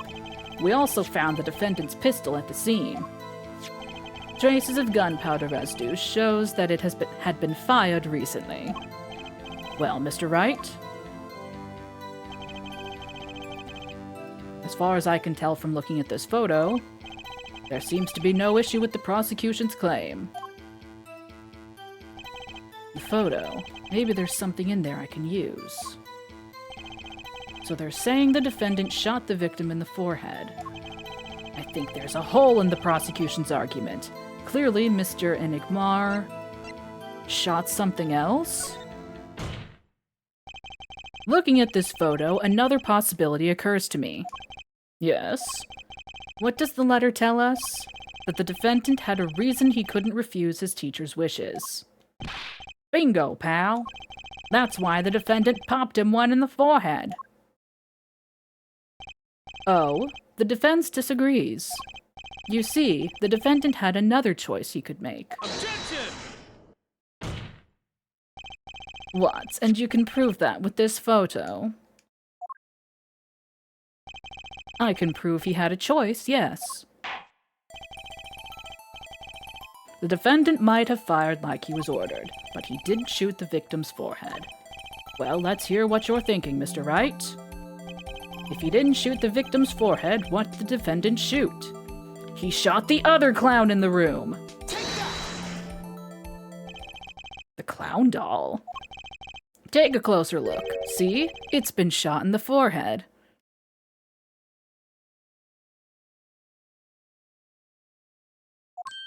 Ah! There's a hole in its forehead. Yes, and a hole in the prosecution's claim. Objection! Ha! And I suppose you have a reason as to why he'd shoot the clown doll. He didn't just shoot the doll. He shot the doll's forehead. His forehead. Ah! Let's read the orders once more, shall we? You will shoot one shot square in the forehead. Which is exactly what he did. He shot the clown doll square in the forehead. The defense has raised an intriguing possibility. God, this courtroom is so much brighter than Apollo's. Ugh. That hole in the clown's forehead, it definitely looks like it was shot. Bailiff, send someone to investigate this matter. Objection! I admit, I'm impressed, but I expected nothing less. Still, this doesn't mean he didn't shoot the victim. Objection! God, it sounds weird! Perhaps he did have to shoot a forehead as ordered. But the letter says nothing about whose forehead. This was the only way he had to follow his orders without taking a life. The bullet hole in the clown doll's forehead does demand an explanation. It might very well be a clue, yet Prosecutor Gavin is right. It alone does not prove the defendant's innocence. You cannot say for sure the defendant didn't shoot the victim. So sorry, Mr. Wright. How sad it is to see the mighty fall. How sad it is to see the novice's overconfidence. Get him! He doesn't realize just how big this little hole is going to get. Detective Gumshoe, please take this newfound fact into account as you continue your testimony.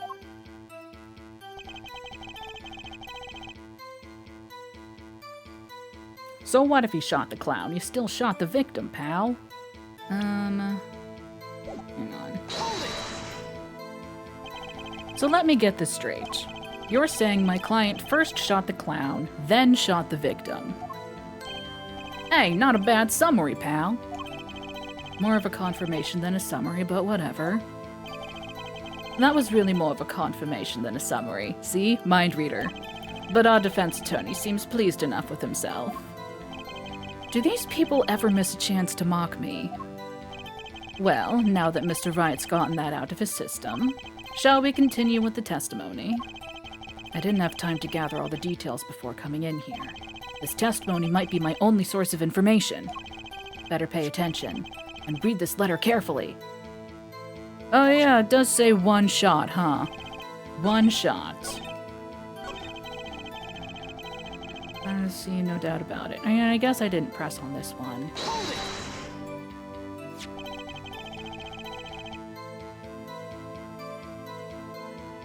You mean this pistol, the one in the crime scene photo?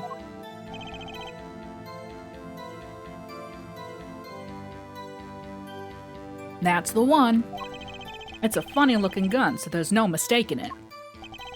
We compared the bullet taken from the victim's skull with the bullet fired from this gun.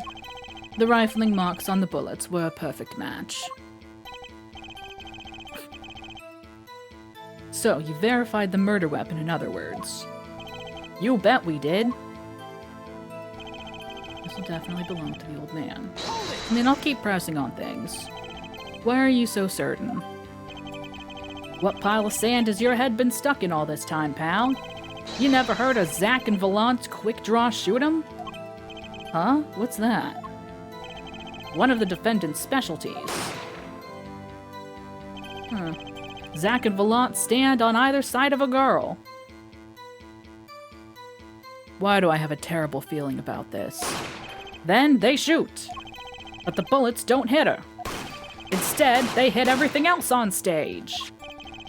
This was one of the pistols they used in their show. Oh, so it was a gun. Got a great design, huh? The kids love it. Many boys and girls joined the police because of that pistol, I hear. You know, that would explain a lot about the police force. Oh! Troop Grammary stopped doing that act a while ago. The old man held on to that pistol ever since. The court would like to see the pistol in question. You got it, sir. Here she is. Well, this is truly a blast from the past. It's a stage pistol for magic shows, see? But it can fire real bullets. It looks so much bigger in real life than on TV. Yeah, but it can only hold one round. By the way, the pistol's firing chamber is empty. And it shows traces of having been fired recently.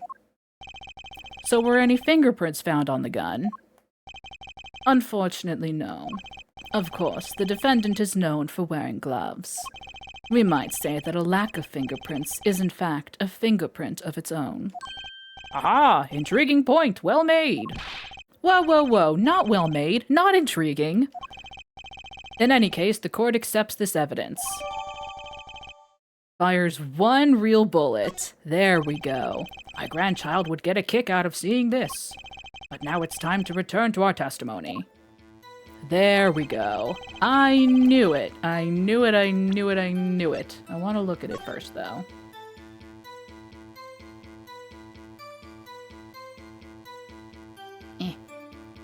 No? Okay. Nothing? Nothing? Nothing?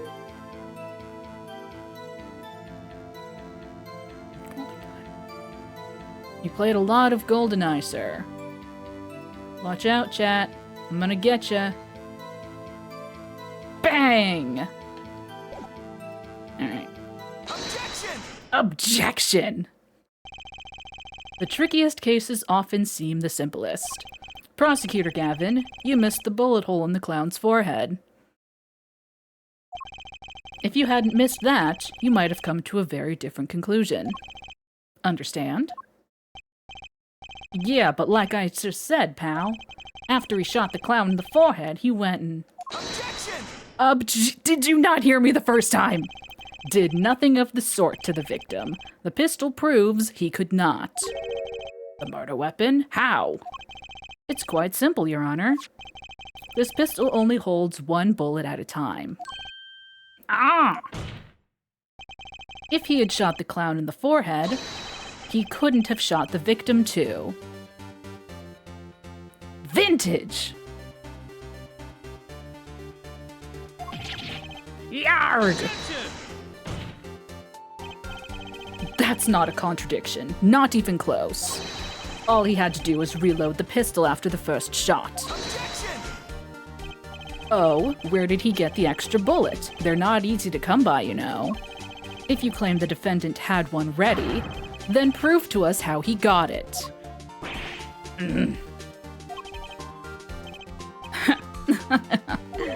I had a feeling this wasn't over yet. No, this party's just getting started.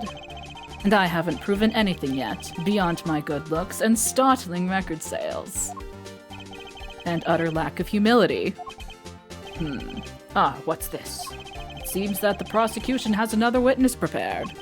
Like I said, Hand Detective was just the warm-up act. Oh. Now that the audience has gotten a taste of what's to come, they're ready. Ready for what?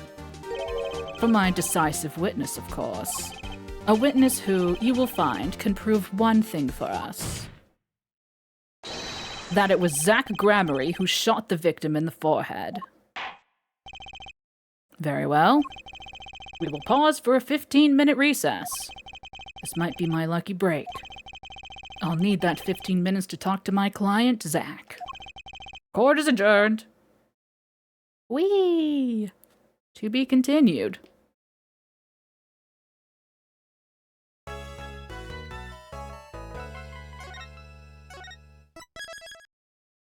You alright? We continue.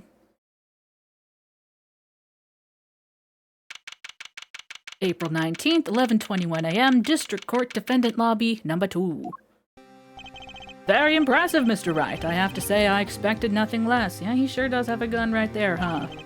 We've only just begun. I was hoping you could tell me a bit more about what happened, actually. I did not think you would believe me if I told you. Better that you discovered the truth for yourself. I was thinking of you, you know. I think we need less thinking and more talking. That night in the hospital, what really happened? Ah, the way your eyes gleam, Mr. Wright. You'll scare Trucy. Speaking of which, where is she? You have seen the problem yourself, the letter. The one shot in the forehead. The one shot in the forehead, one, right? Yes, and the reason he speaks of.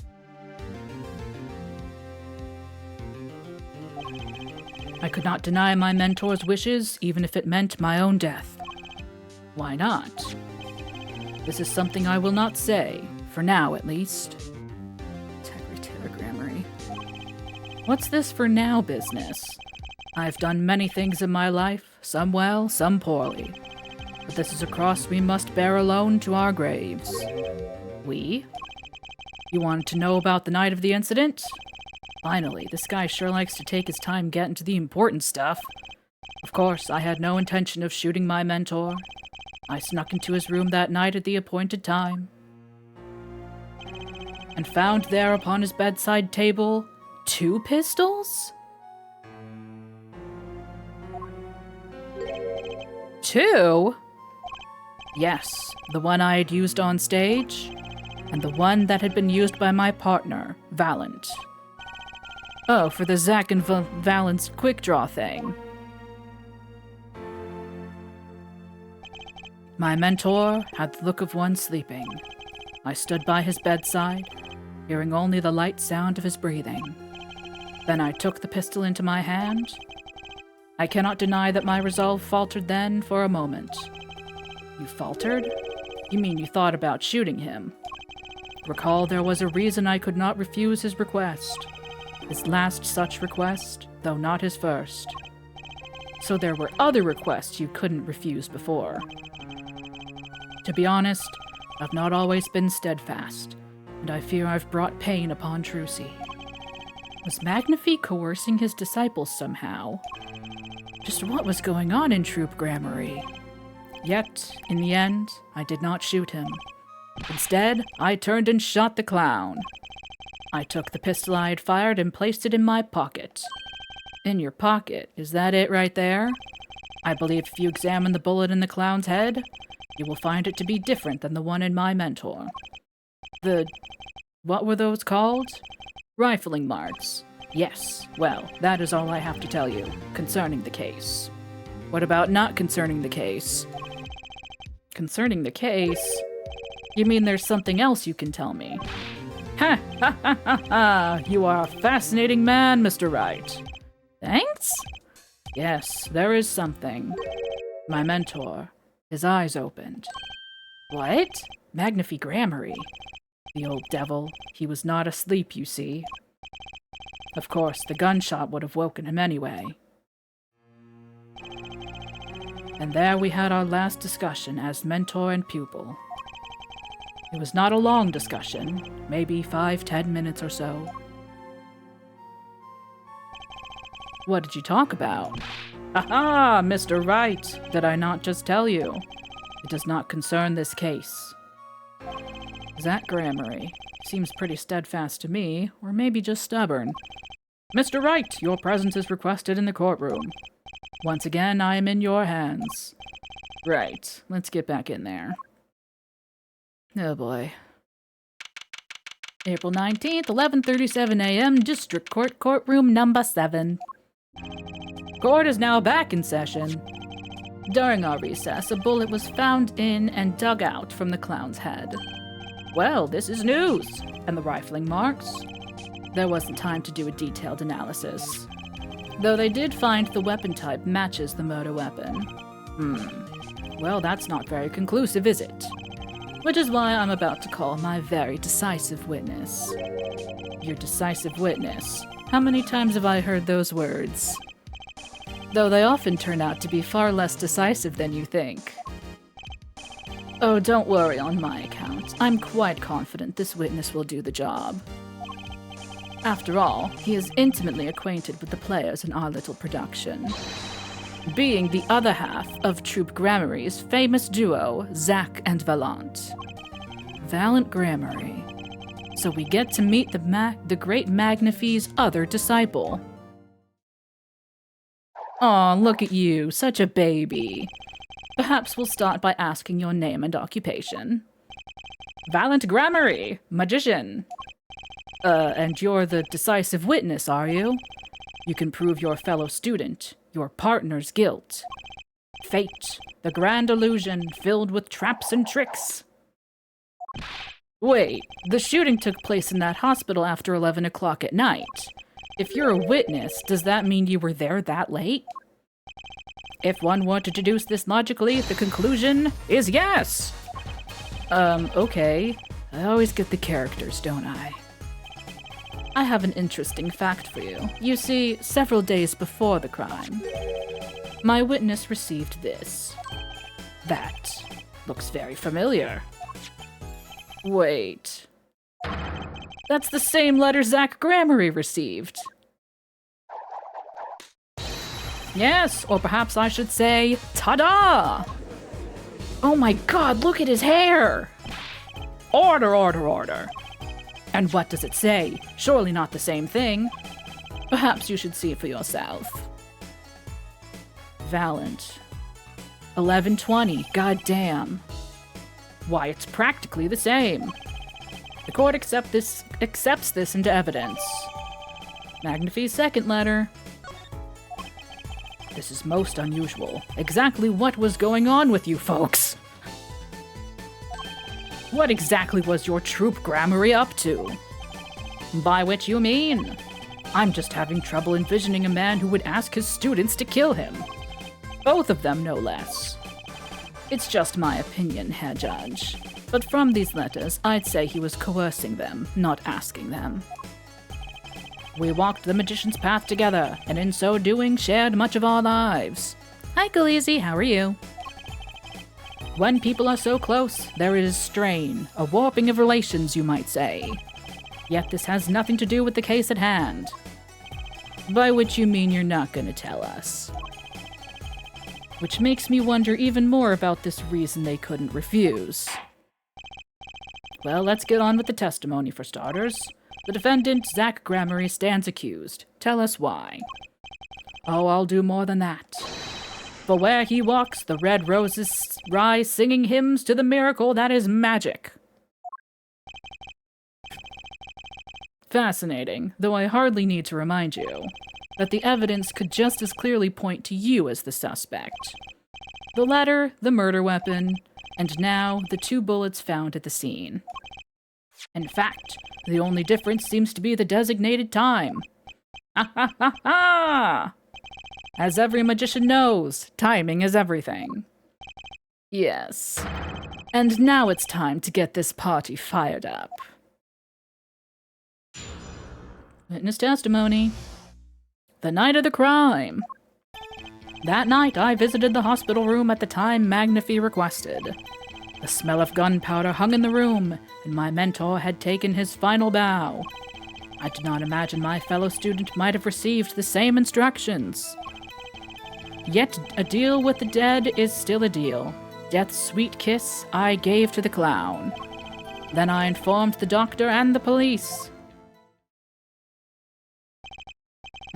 So you were the one who reported the crime. Indeed, I would think. This fact alone would clear my name of suspicion. It's a self-report. You're sus! You're sus! Self-report! Let's not jump to any conclusions. Yes, the cross-examination generally comes before the conclusions in this court. Generally. But if your testimony proves to be true, then the defendant, Zach Gramarye, is guilty. And if it wasn't Zach Gramarye, then the killer was you, Valent. And no disappearing act will get you out of that. Hi. Hello, Viz. We're back in time 7 years to Phoenix Wright's final trial, and, we're cross-examining a magician. And Clavier has Oakley's now.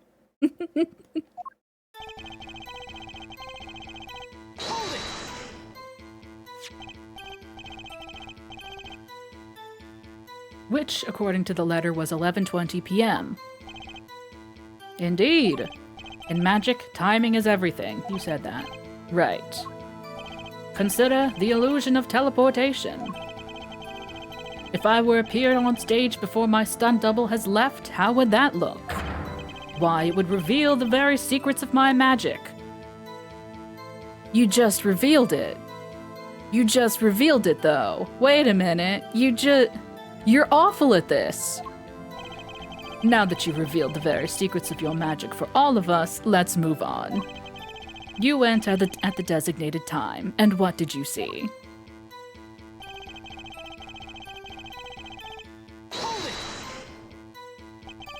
So, you weren't worried for your own safety at all? I mean, you smelled gunpowder, yes? What if the shooter was still nearby?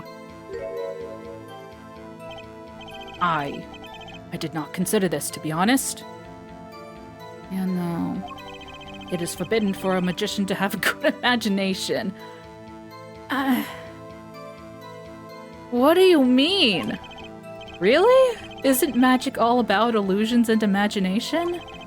How about this? You were the shooter, which is why you weren't afraid. Now you are the one imagining. It is forbidden for a lawyer to have a good imagination. I think the witness will refrain from pausing so suspiciously before responding. My forbidden imagination is starting to imagine things.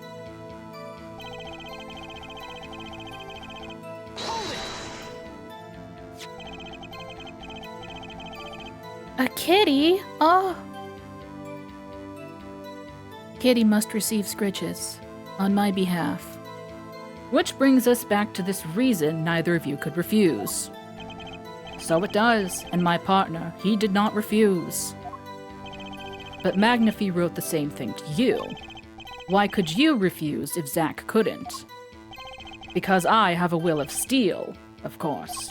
I also do this trick where I bend steel bars, so perhaps steel isn't all so strong. So which is it?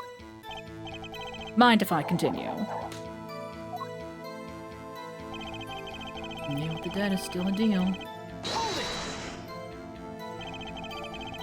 There were 2 bullet holes at the scene, one in the victim and one in the clown.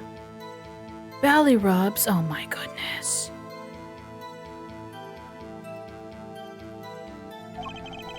You're saying the one who shot the clown was you?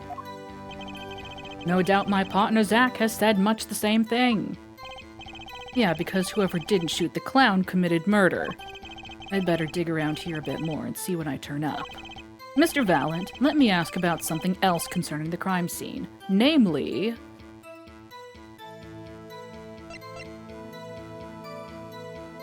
the number of pistols. How many pistols were there when you entered the room? By which you mean what, precisely? 2 pistols were used in the Zack and Valent quick-draw shoot-'em, correct?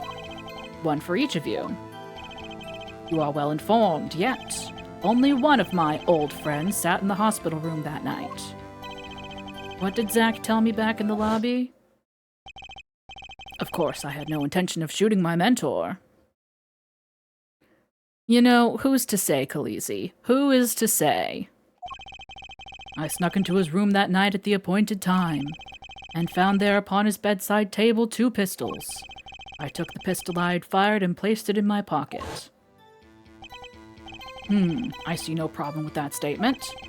Only 1 pistol is visible in the photograph of the crime scene, after all. So you picked up that pistol and fired it. Indeed I did. Alakazam, alakazing, alakaboom. Is the number of pistols really so important? Well, it proves that he got there second. But that's what he's been claiming all along. I'll come back to that. Actually, let me ask about something else. I'll come back to that.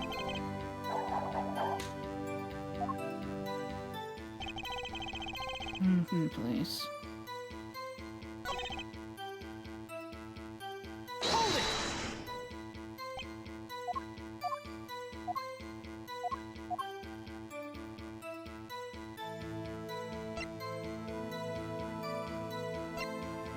It might be the number of pistols. Bullet in the pistol? In order to shoot a pistol, you need a bullet. Where was the bullet? I entered the room and took the pistol in my hand. The bullet was already loaded, ready to fire at any time. The magician is always prepared, you see. Prepared for... one never knows when a miracle will be called for. A magician always has 7 doves in his pocket and a white rabbit up each sleeve. Clearly, we're dealing with professionals here. Is important? No, that was not.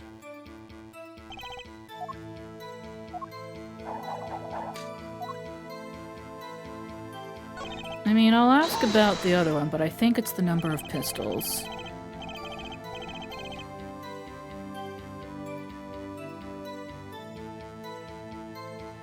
Yeah, 'cause, like... I too wish for him to prove this claim. But logically speaking...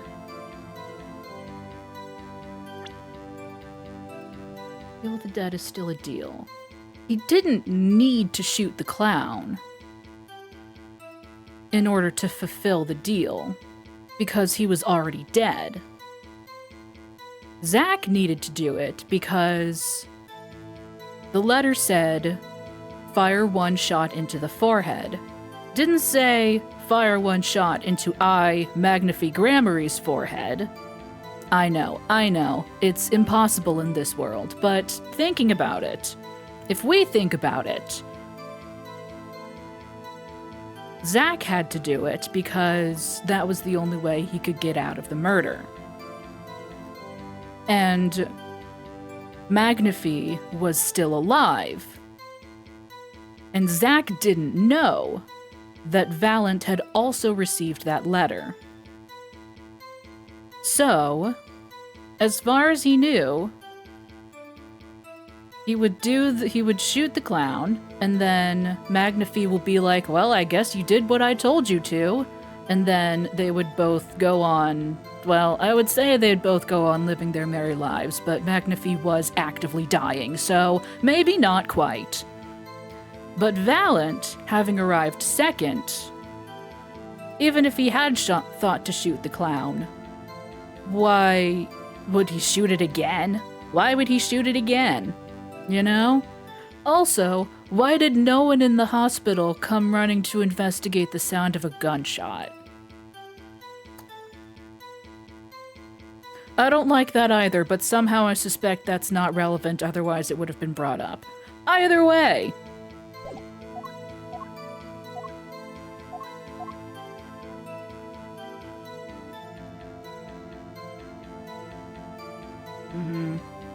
Yeah, no. It sure isn't. Yeah, tell me about the location of the pistol, I guess. Shot through a pillow in the intro. Did he? If they did, I missed it, but I'll believe you. Where exactly was the pistol when you entered the room? Atop a small bedside table it was, as if to say, here I am, take me into your hand, pull my trigger, shoot him. Welcome back, Mittens. The victim clearly wanted to be shot. But why? Perhaps he wanted to go out with a bang. Clavier, please. Ooh! Yet we will never hear the truth from his lips, so all we can do is guess. Is the location of the pistol that important? It is not.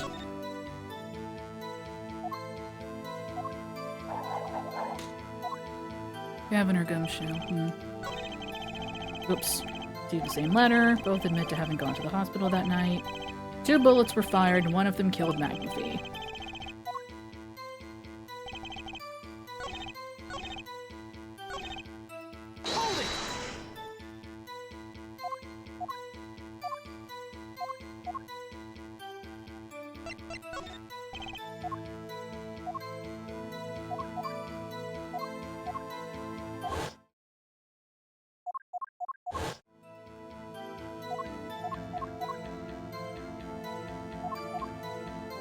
Let's say yes. The number of pistols is quite important, Your Honor. Very well. Please add this detail to your testimony.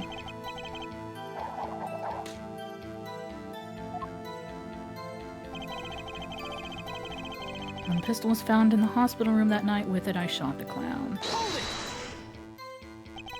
So you took the only pistol there and fired it. That's correct. And that pistol was this one, which was left at the crime scene. Good show! I see you too are a magician of sorts. And you're an idiot of sorts. Do you have any idea what you just said? I see the fire in your eyes as you glare at the witness. So how about heating up this trial a bit? These slow ballads bore me. I've got a hunch, but maybe that's all it is. Maybe I should ask about something else. No. Let's run with this testimony.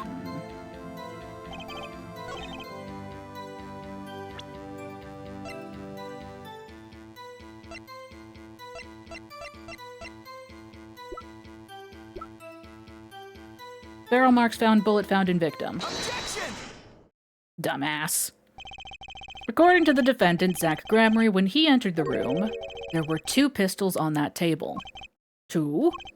One of those pistols he used to shoot the clown in the forehead.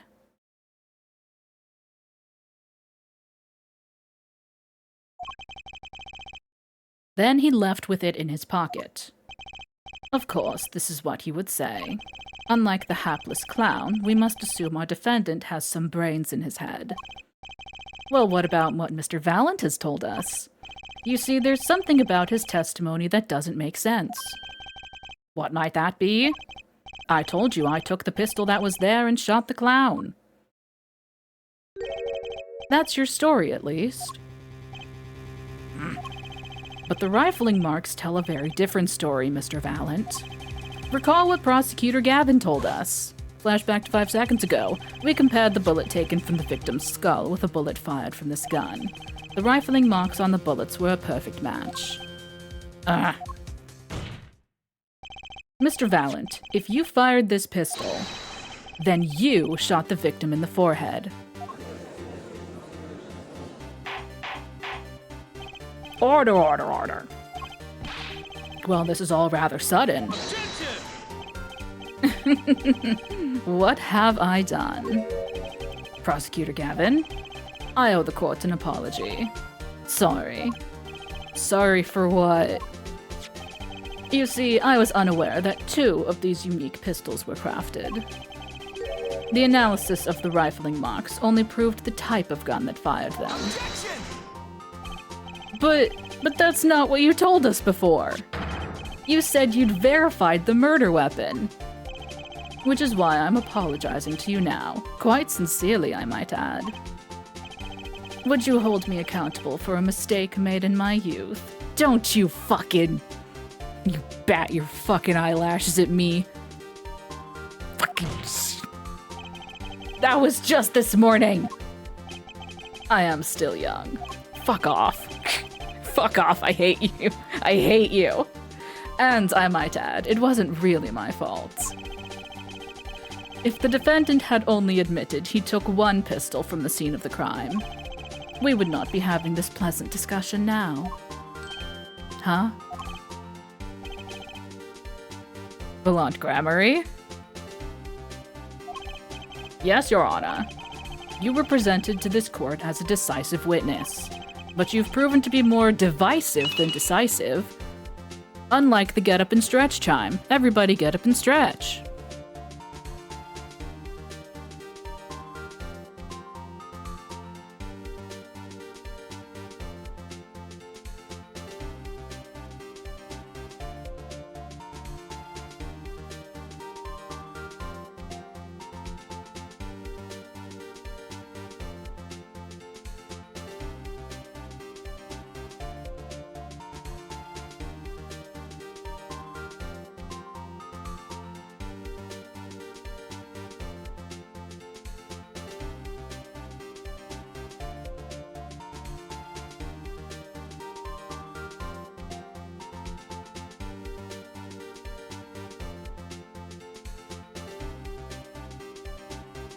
I should do no such thing, and I shan't.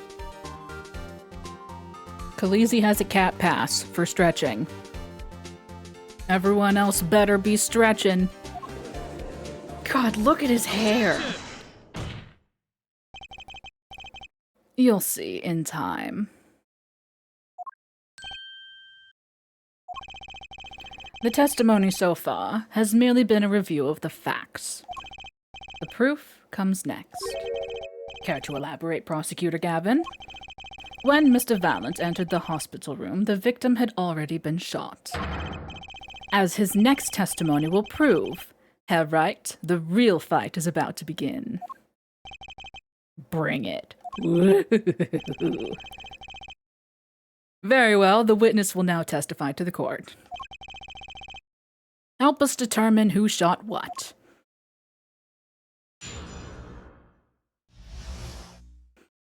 He is, yes. He is supposed to be at least vaguely German. I arrived in the hospital room at the appointed time, which is to say 11:20 p.m. And I'm doing my best. I'm doing my best to do vaguely German, but how successful it is, who can say? Who can say? After discovering the body, I fulfilled my obligation, then called in the doctor.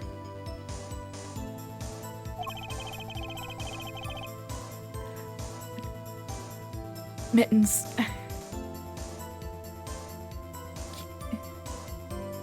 You can't just say he enjoys banging the courtroom wall. The doctor examined the body before the police arrived.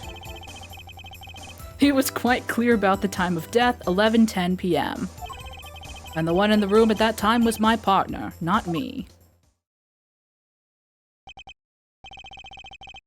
Those times are rather close, you have to admit. You're talking about an alibi established over a matter of minutes.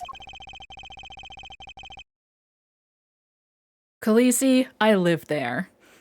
To use a 10-minute discrepancy as the basis of your alibi is easy to explain in this situation, Herr Judge. For example, take our debut hit single 13 Years Hard Time for Love. Cue to the song, press the play button, and it will play for 2 minutes 15 seconds. Do it 100 times, the result is the same. Their debut single was only 2 minutes and 15 seconds long? What a ripoff! Magic is a world of utmost precision. Hocus pocus requires admirable focus. Shut the fuck up. And in the time of death determined by the doctor, there is an incontrovertible truth. Very well, the prosecution warns us that we're dealing with rather precise times. And we can expect the cross-examination to require the same level of precision. I would hope the defense refrains from its customarily broad, sweeping accusations, lest we blur the focus this case so clearly demands. Point taken. Baseless remarks will result in a penalty. Great. Carry on, Mr. Wright. Carry on. Right. Cool. I take that to mean pressing. I can't just press on everything. And I need to actually know what I'm doing. Sick. It did, Mittens. It did indeed. I don't think I'll be going back to it. Not on stream at any rate. Body, found an obligation, and called the doctor. Found the body before the police arrived. Time of death, 11:10 p.m. 11 to 11:30. I don't know if it's quite this simple. Is it this easy?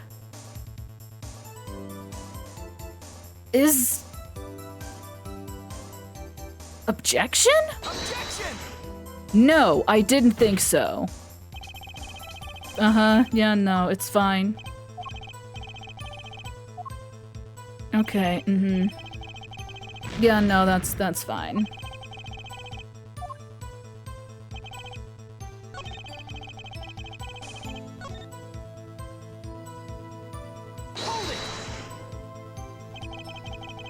I don't think I'm stepping out on a limb to say I have some doubts about this. How could the doctor be so precise with the time? We do usually only get an estimated time of death, true. I'm not sure I've heard of a verified time of death. Magic revels in making the complex appear simple, but reality is the opposite. What appears complex in this case is a simple matter of subtraction. I see another person has done their arithmetic homework. The point here is the IV the victim was taking. It's quite visible in the photograph of the scene. Ah. Recall what we heard earlier about the victim Magnifi Gramarye's schedule. Every night at 11, Magnifi took an IV drip for 30 minutes. I can see the IV bag right there, yes. Now look a little closer. Follow the tube down from the bag to the end. It's not in him. Ah! The needle's been removed! Doubtlessly, it fell out when he was shot. That is weak and you know it. That is weak sauce and you know it, Clavier. That is weak sauce. That would seem to be the case. When the needle comes out, the IV no longer drips. Yeah, no. Ah, you could just measure the remaining IV liquid. Precisely. The IV liquid functions, for our purposes, as an hourglass of sorts. This is how the doctor determined the time of death. From the amount remaining in the bag, it was determined that the IV had stopped 10 minutes after administration began. IV report added to court record. And so it was. When I, Valent, entered that room, 10 minutes had passed since that horrible crime was committed. And this is proof. Well, Mr. Wright? Indeed. Did that seem important? That seems quite important. Seeing as how it's the biggest clue we have to the time of death, I'd say it's very important. Agreed. It would be hard to imagine a more precise way to determine the time. Behold the power of arithmetic! Very well. The witness will add this detail to his testimony. Sometimes the most magical thing of all is the truth.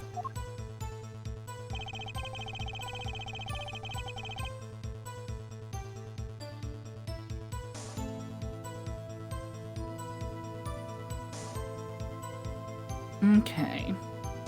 Remaining IV liquid proves my innocence. 11:05.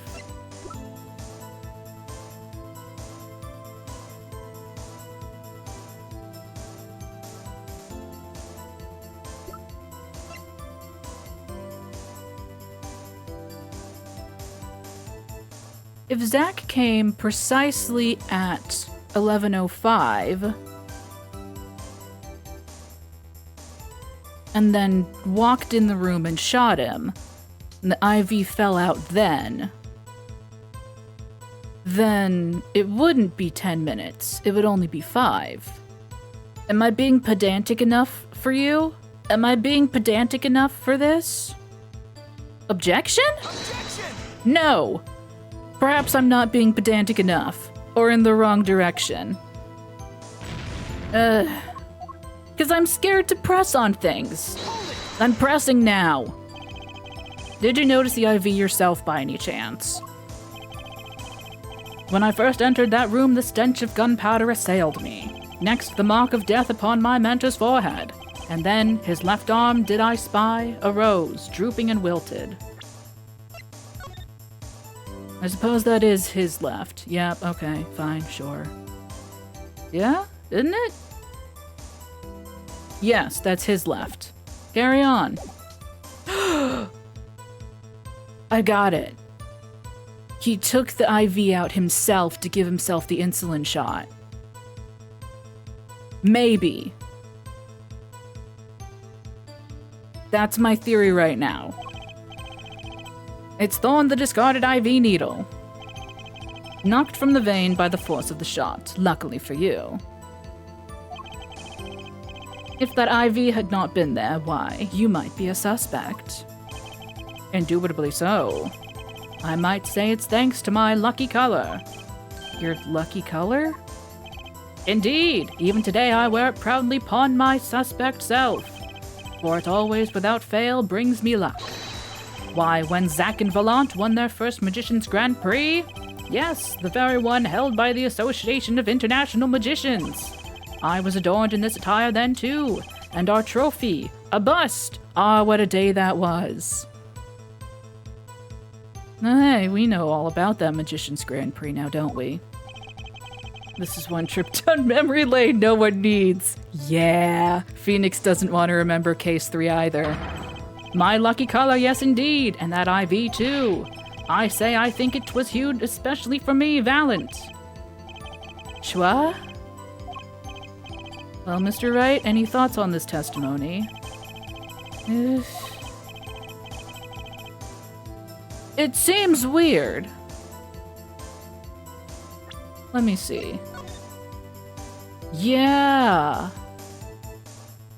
Yes! I got it. Never mind, I was wrong about the insulin thing. It certainly sounds like your lucky colors brought you plenty of luck. But not this time. Mr. Valant, your lucky colors betrayed you. I'm afraid you've lost me. Your Honor, the witness's testimony just now clearly contradicts the evidence. What? Please recall my warning at the beginning of this cross-examination, Mr. Wright. Baseless accusations will be duly penalized. I do hope this latest accusation is well-based. Don't worry, I've got all your bases right here. Very well, let's hear the defense's claim. Where is your evidence that contradicts Mr. Valant has told us? Take that. The crime scene tells all, Your Honor. The photo of the crime scene. All this talk of color has me yearning for black and white, clear-cut simplicity. Tell us, Hair Right, just where is the contradiction in this photo? My pleasure. And I assure you, it's quite shrimple. But I can't promise anything in black and white. Let's hear what Mr. Wright has to say. What in this photo contradicts the witness's testimony? Wabam.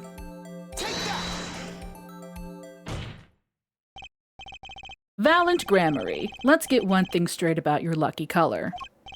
It's yellow, yes? Kind of takes the mystery out of it, but yes. Something wrong with yellow, Mr. Wright. Yes, there is. Decisively wrong, in fact. Take another look at the photo of the crime scene. What's this? Confusion, doubt, tell us, what do your elderly eyes spy? Even my elderly eyes can see a problem here, Mr. Valent. Look at that IV bag. Ah! What is this? What foul magic? It would be hard to call the IV liquid yellow. And I'm afraid no magic was involved in the taking of this photograph. Alaka, no!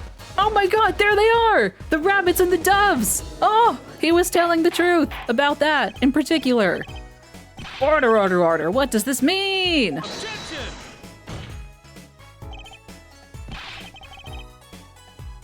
Excuse me for a moment.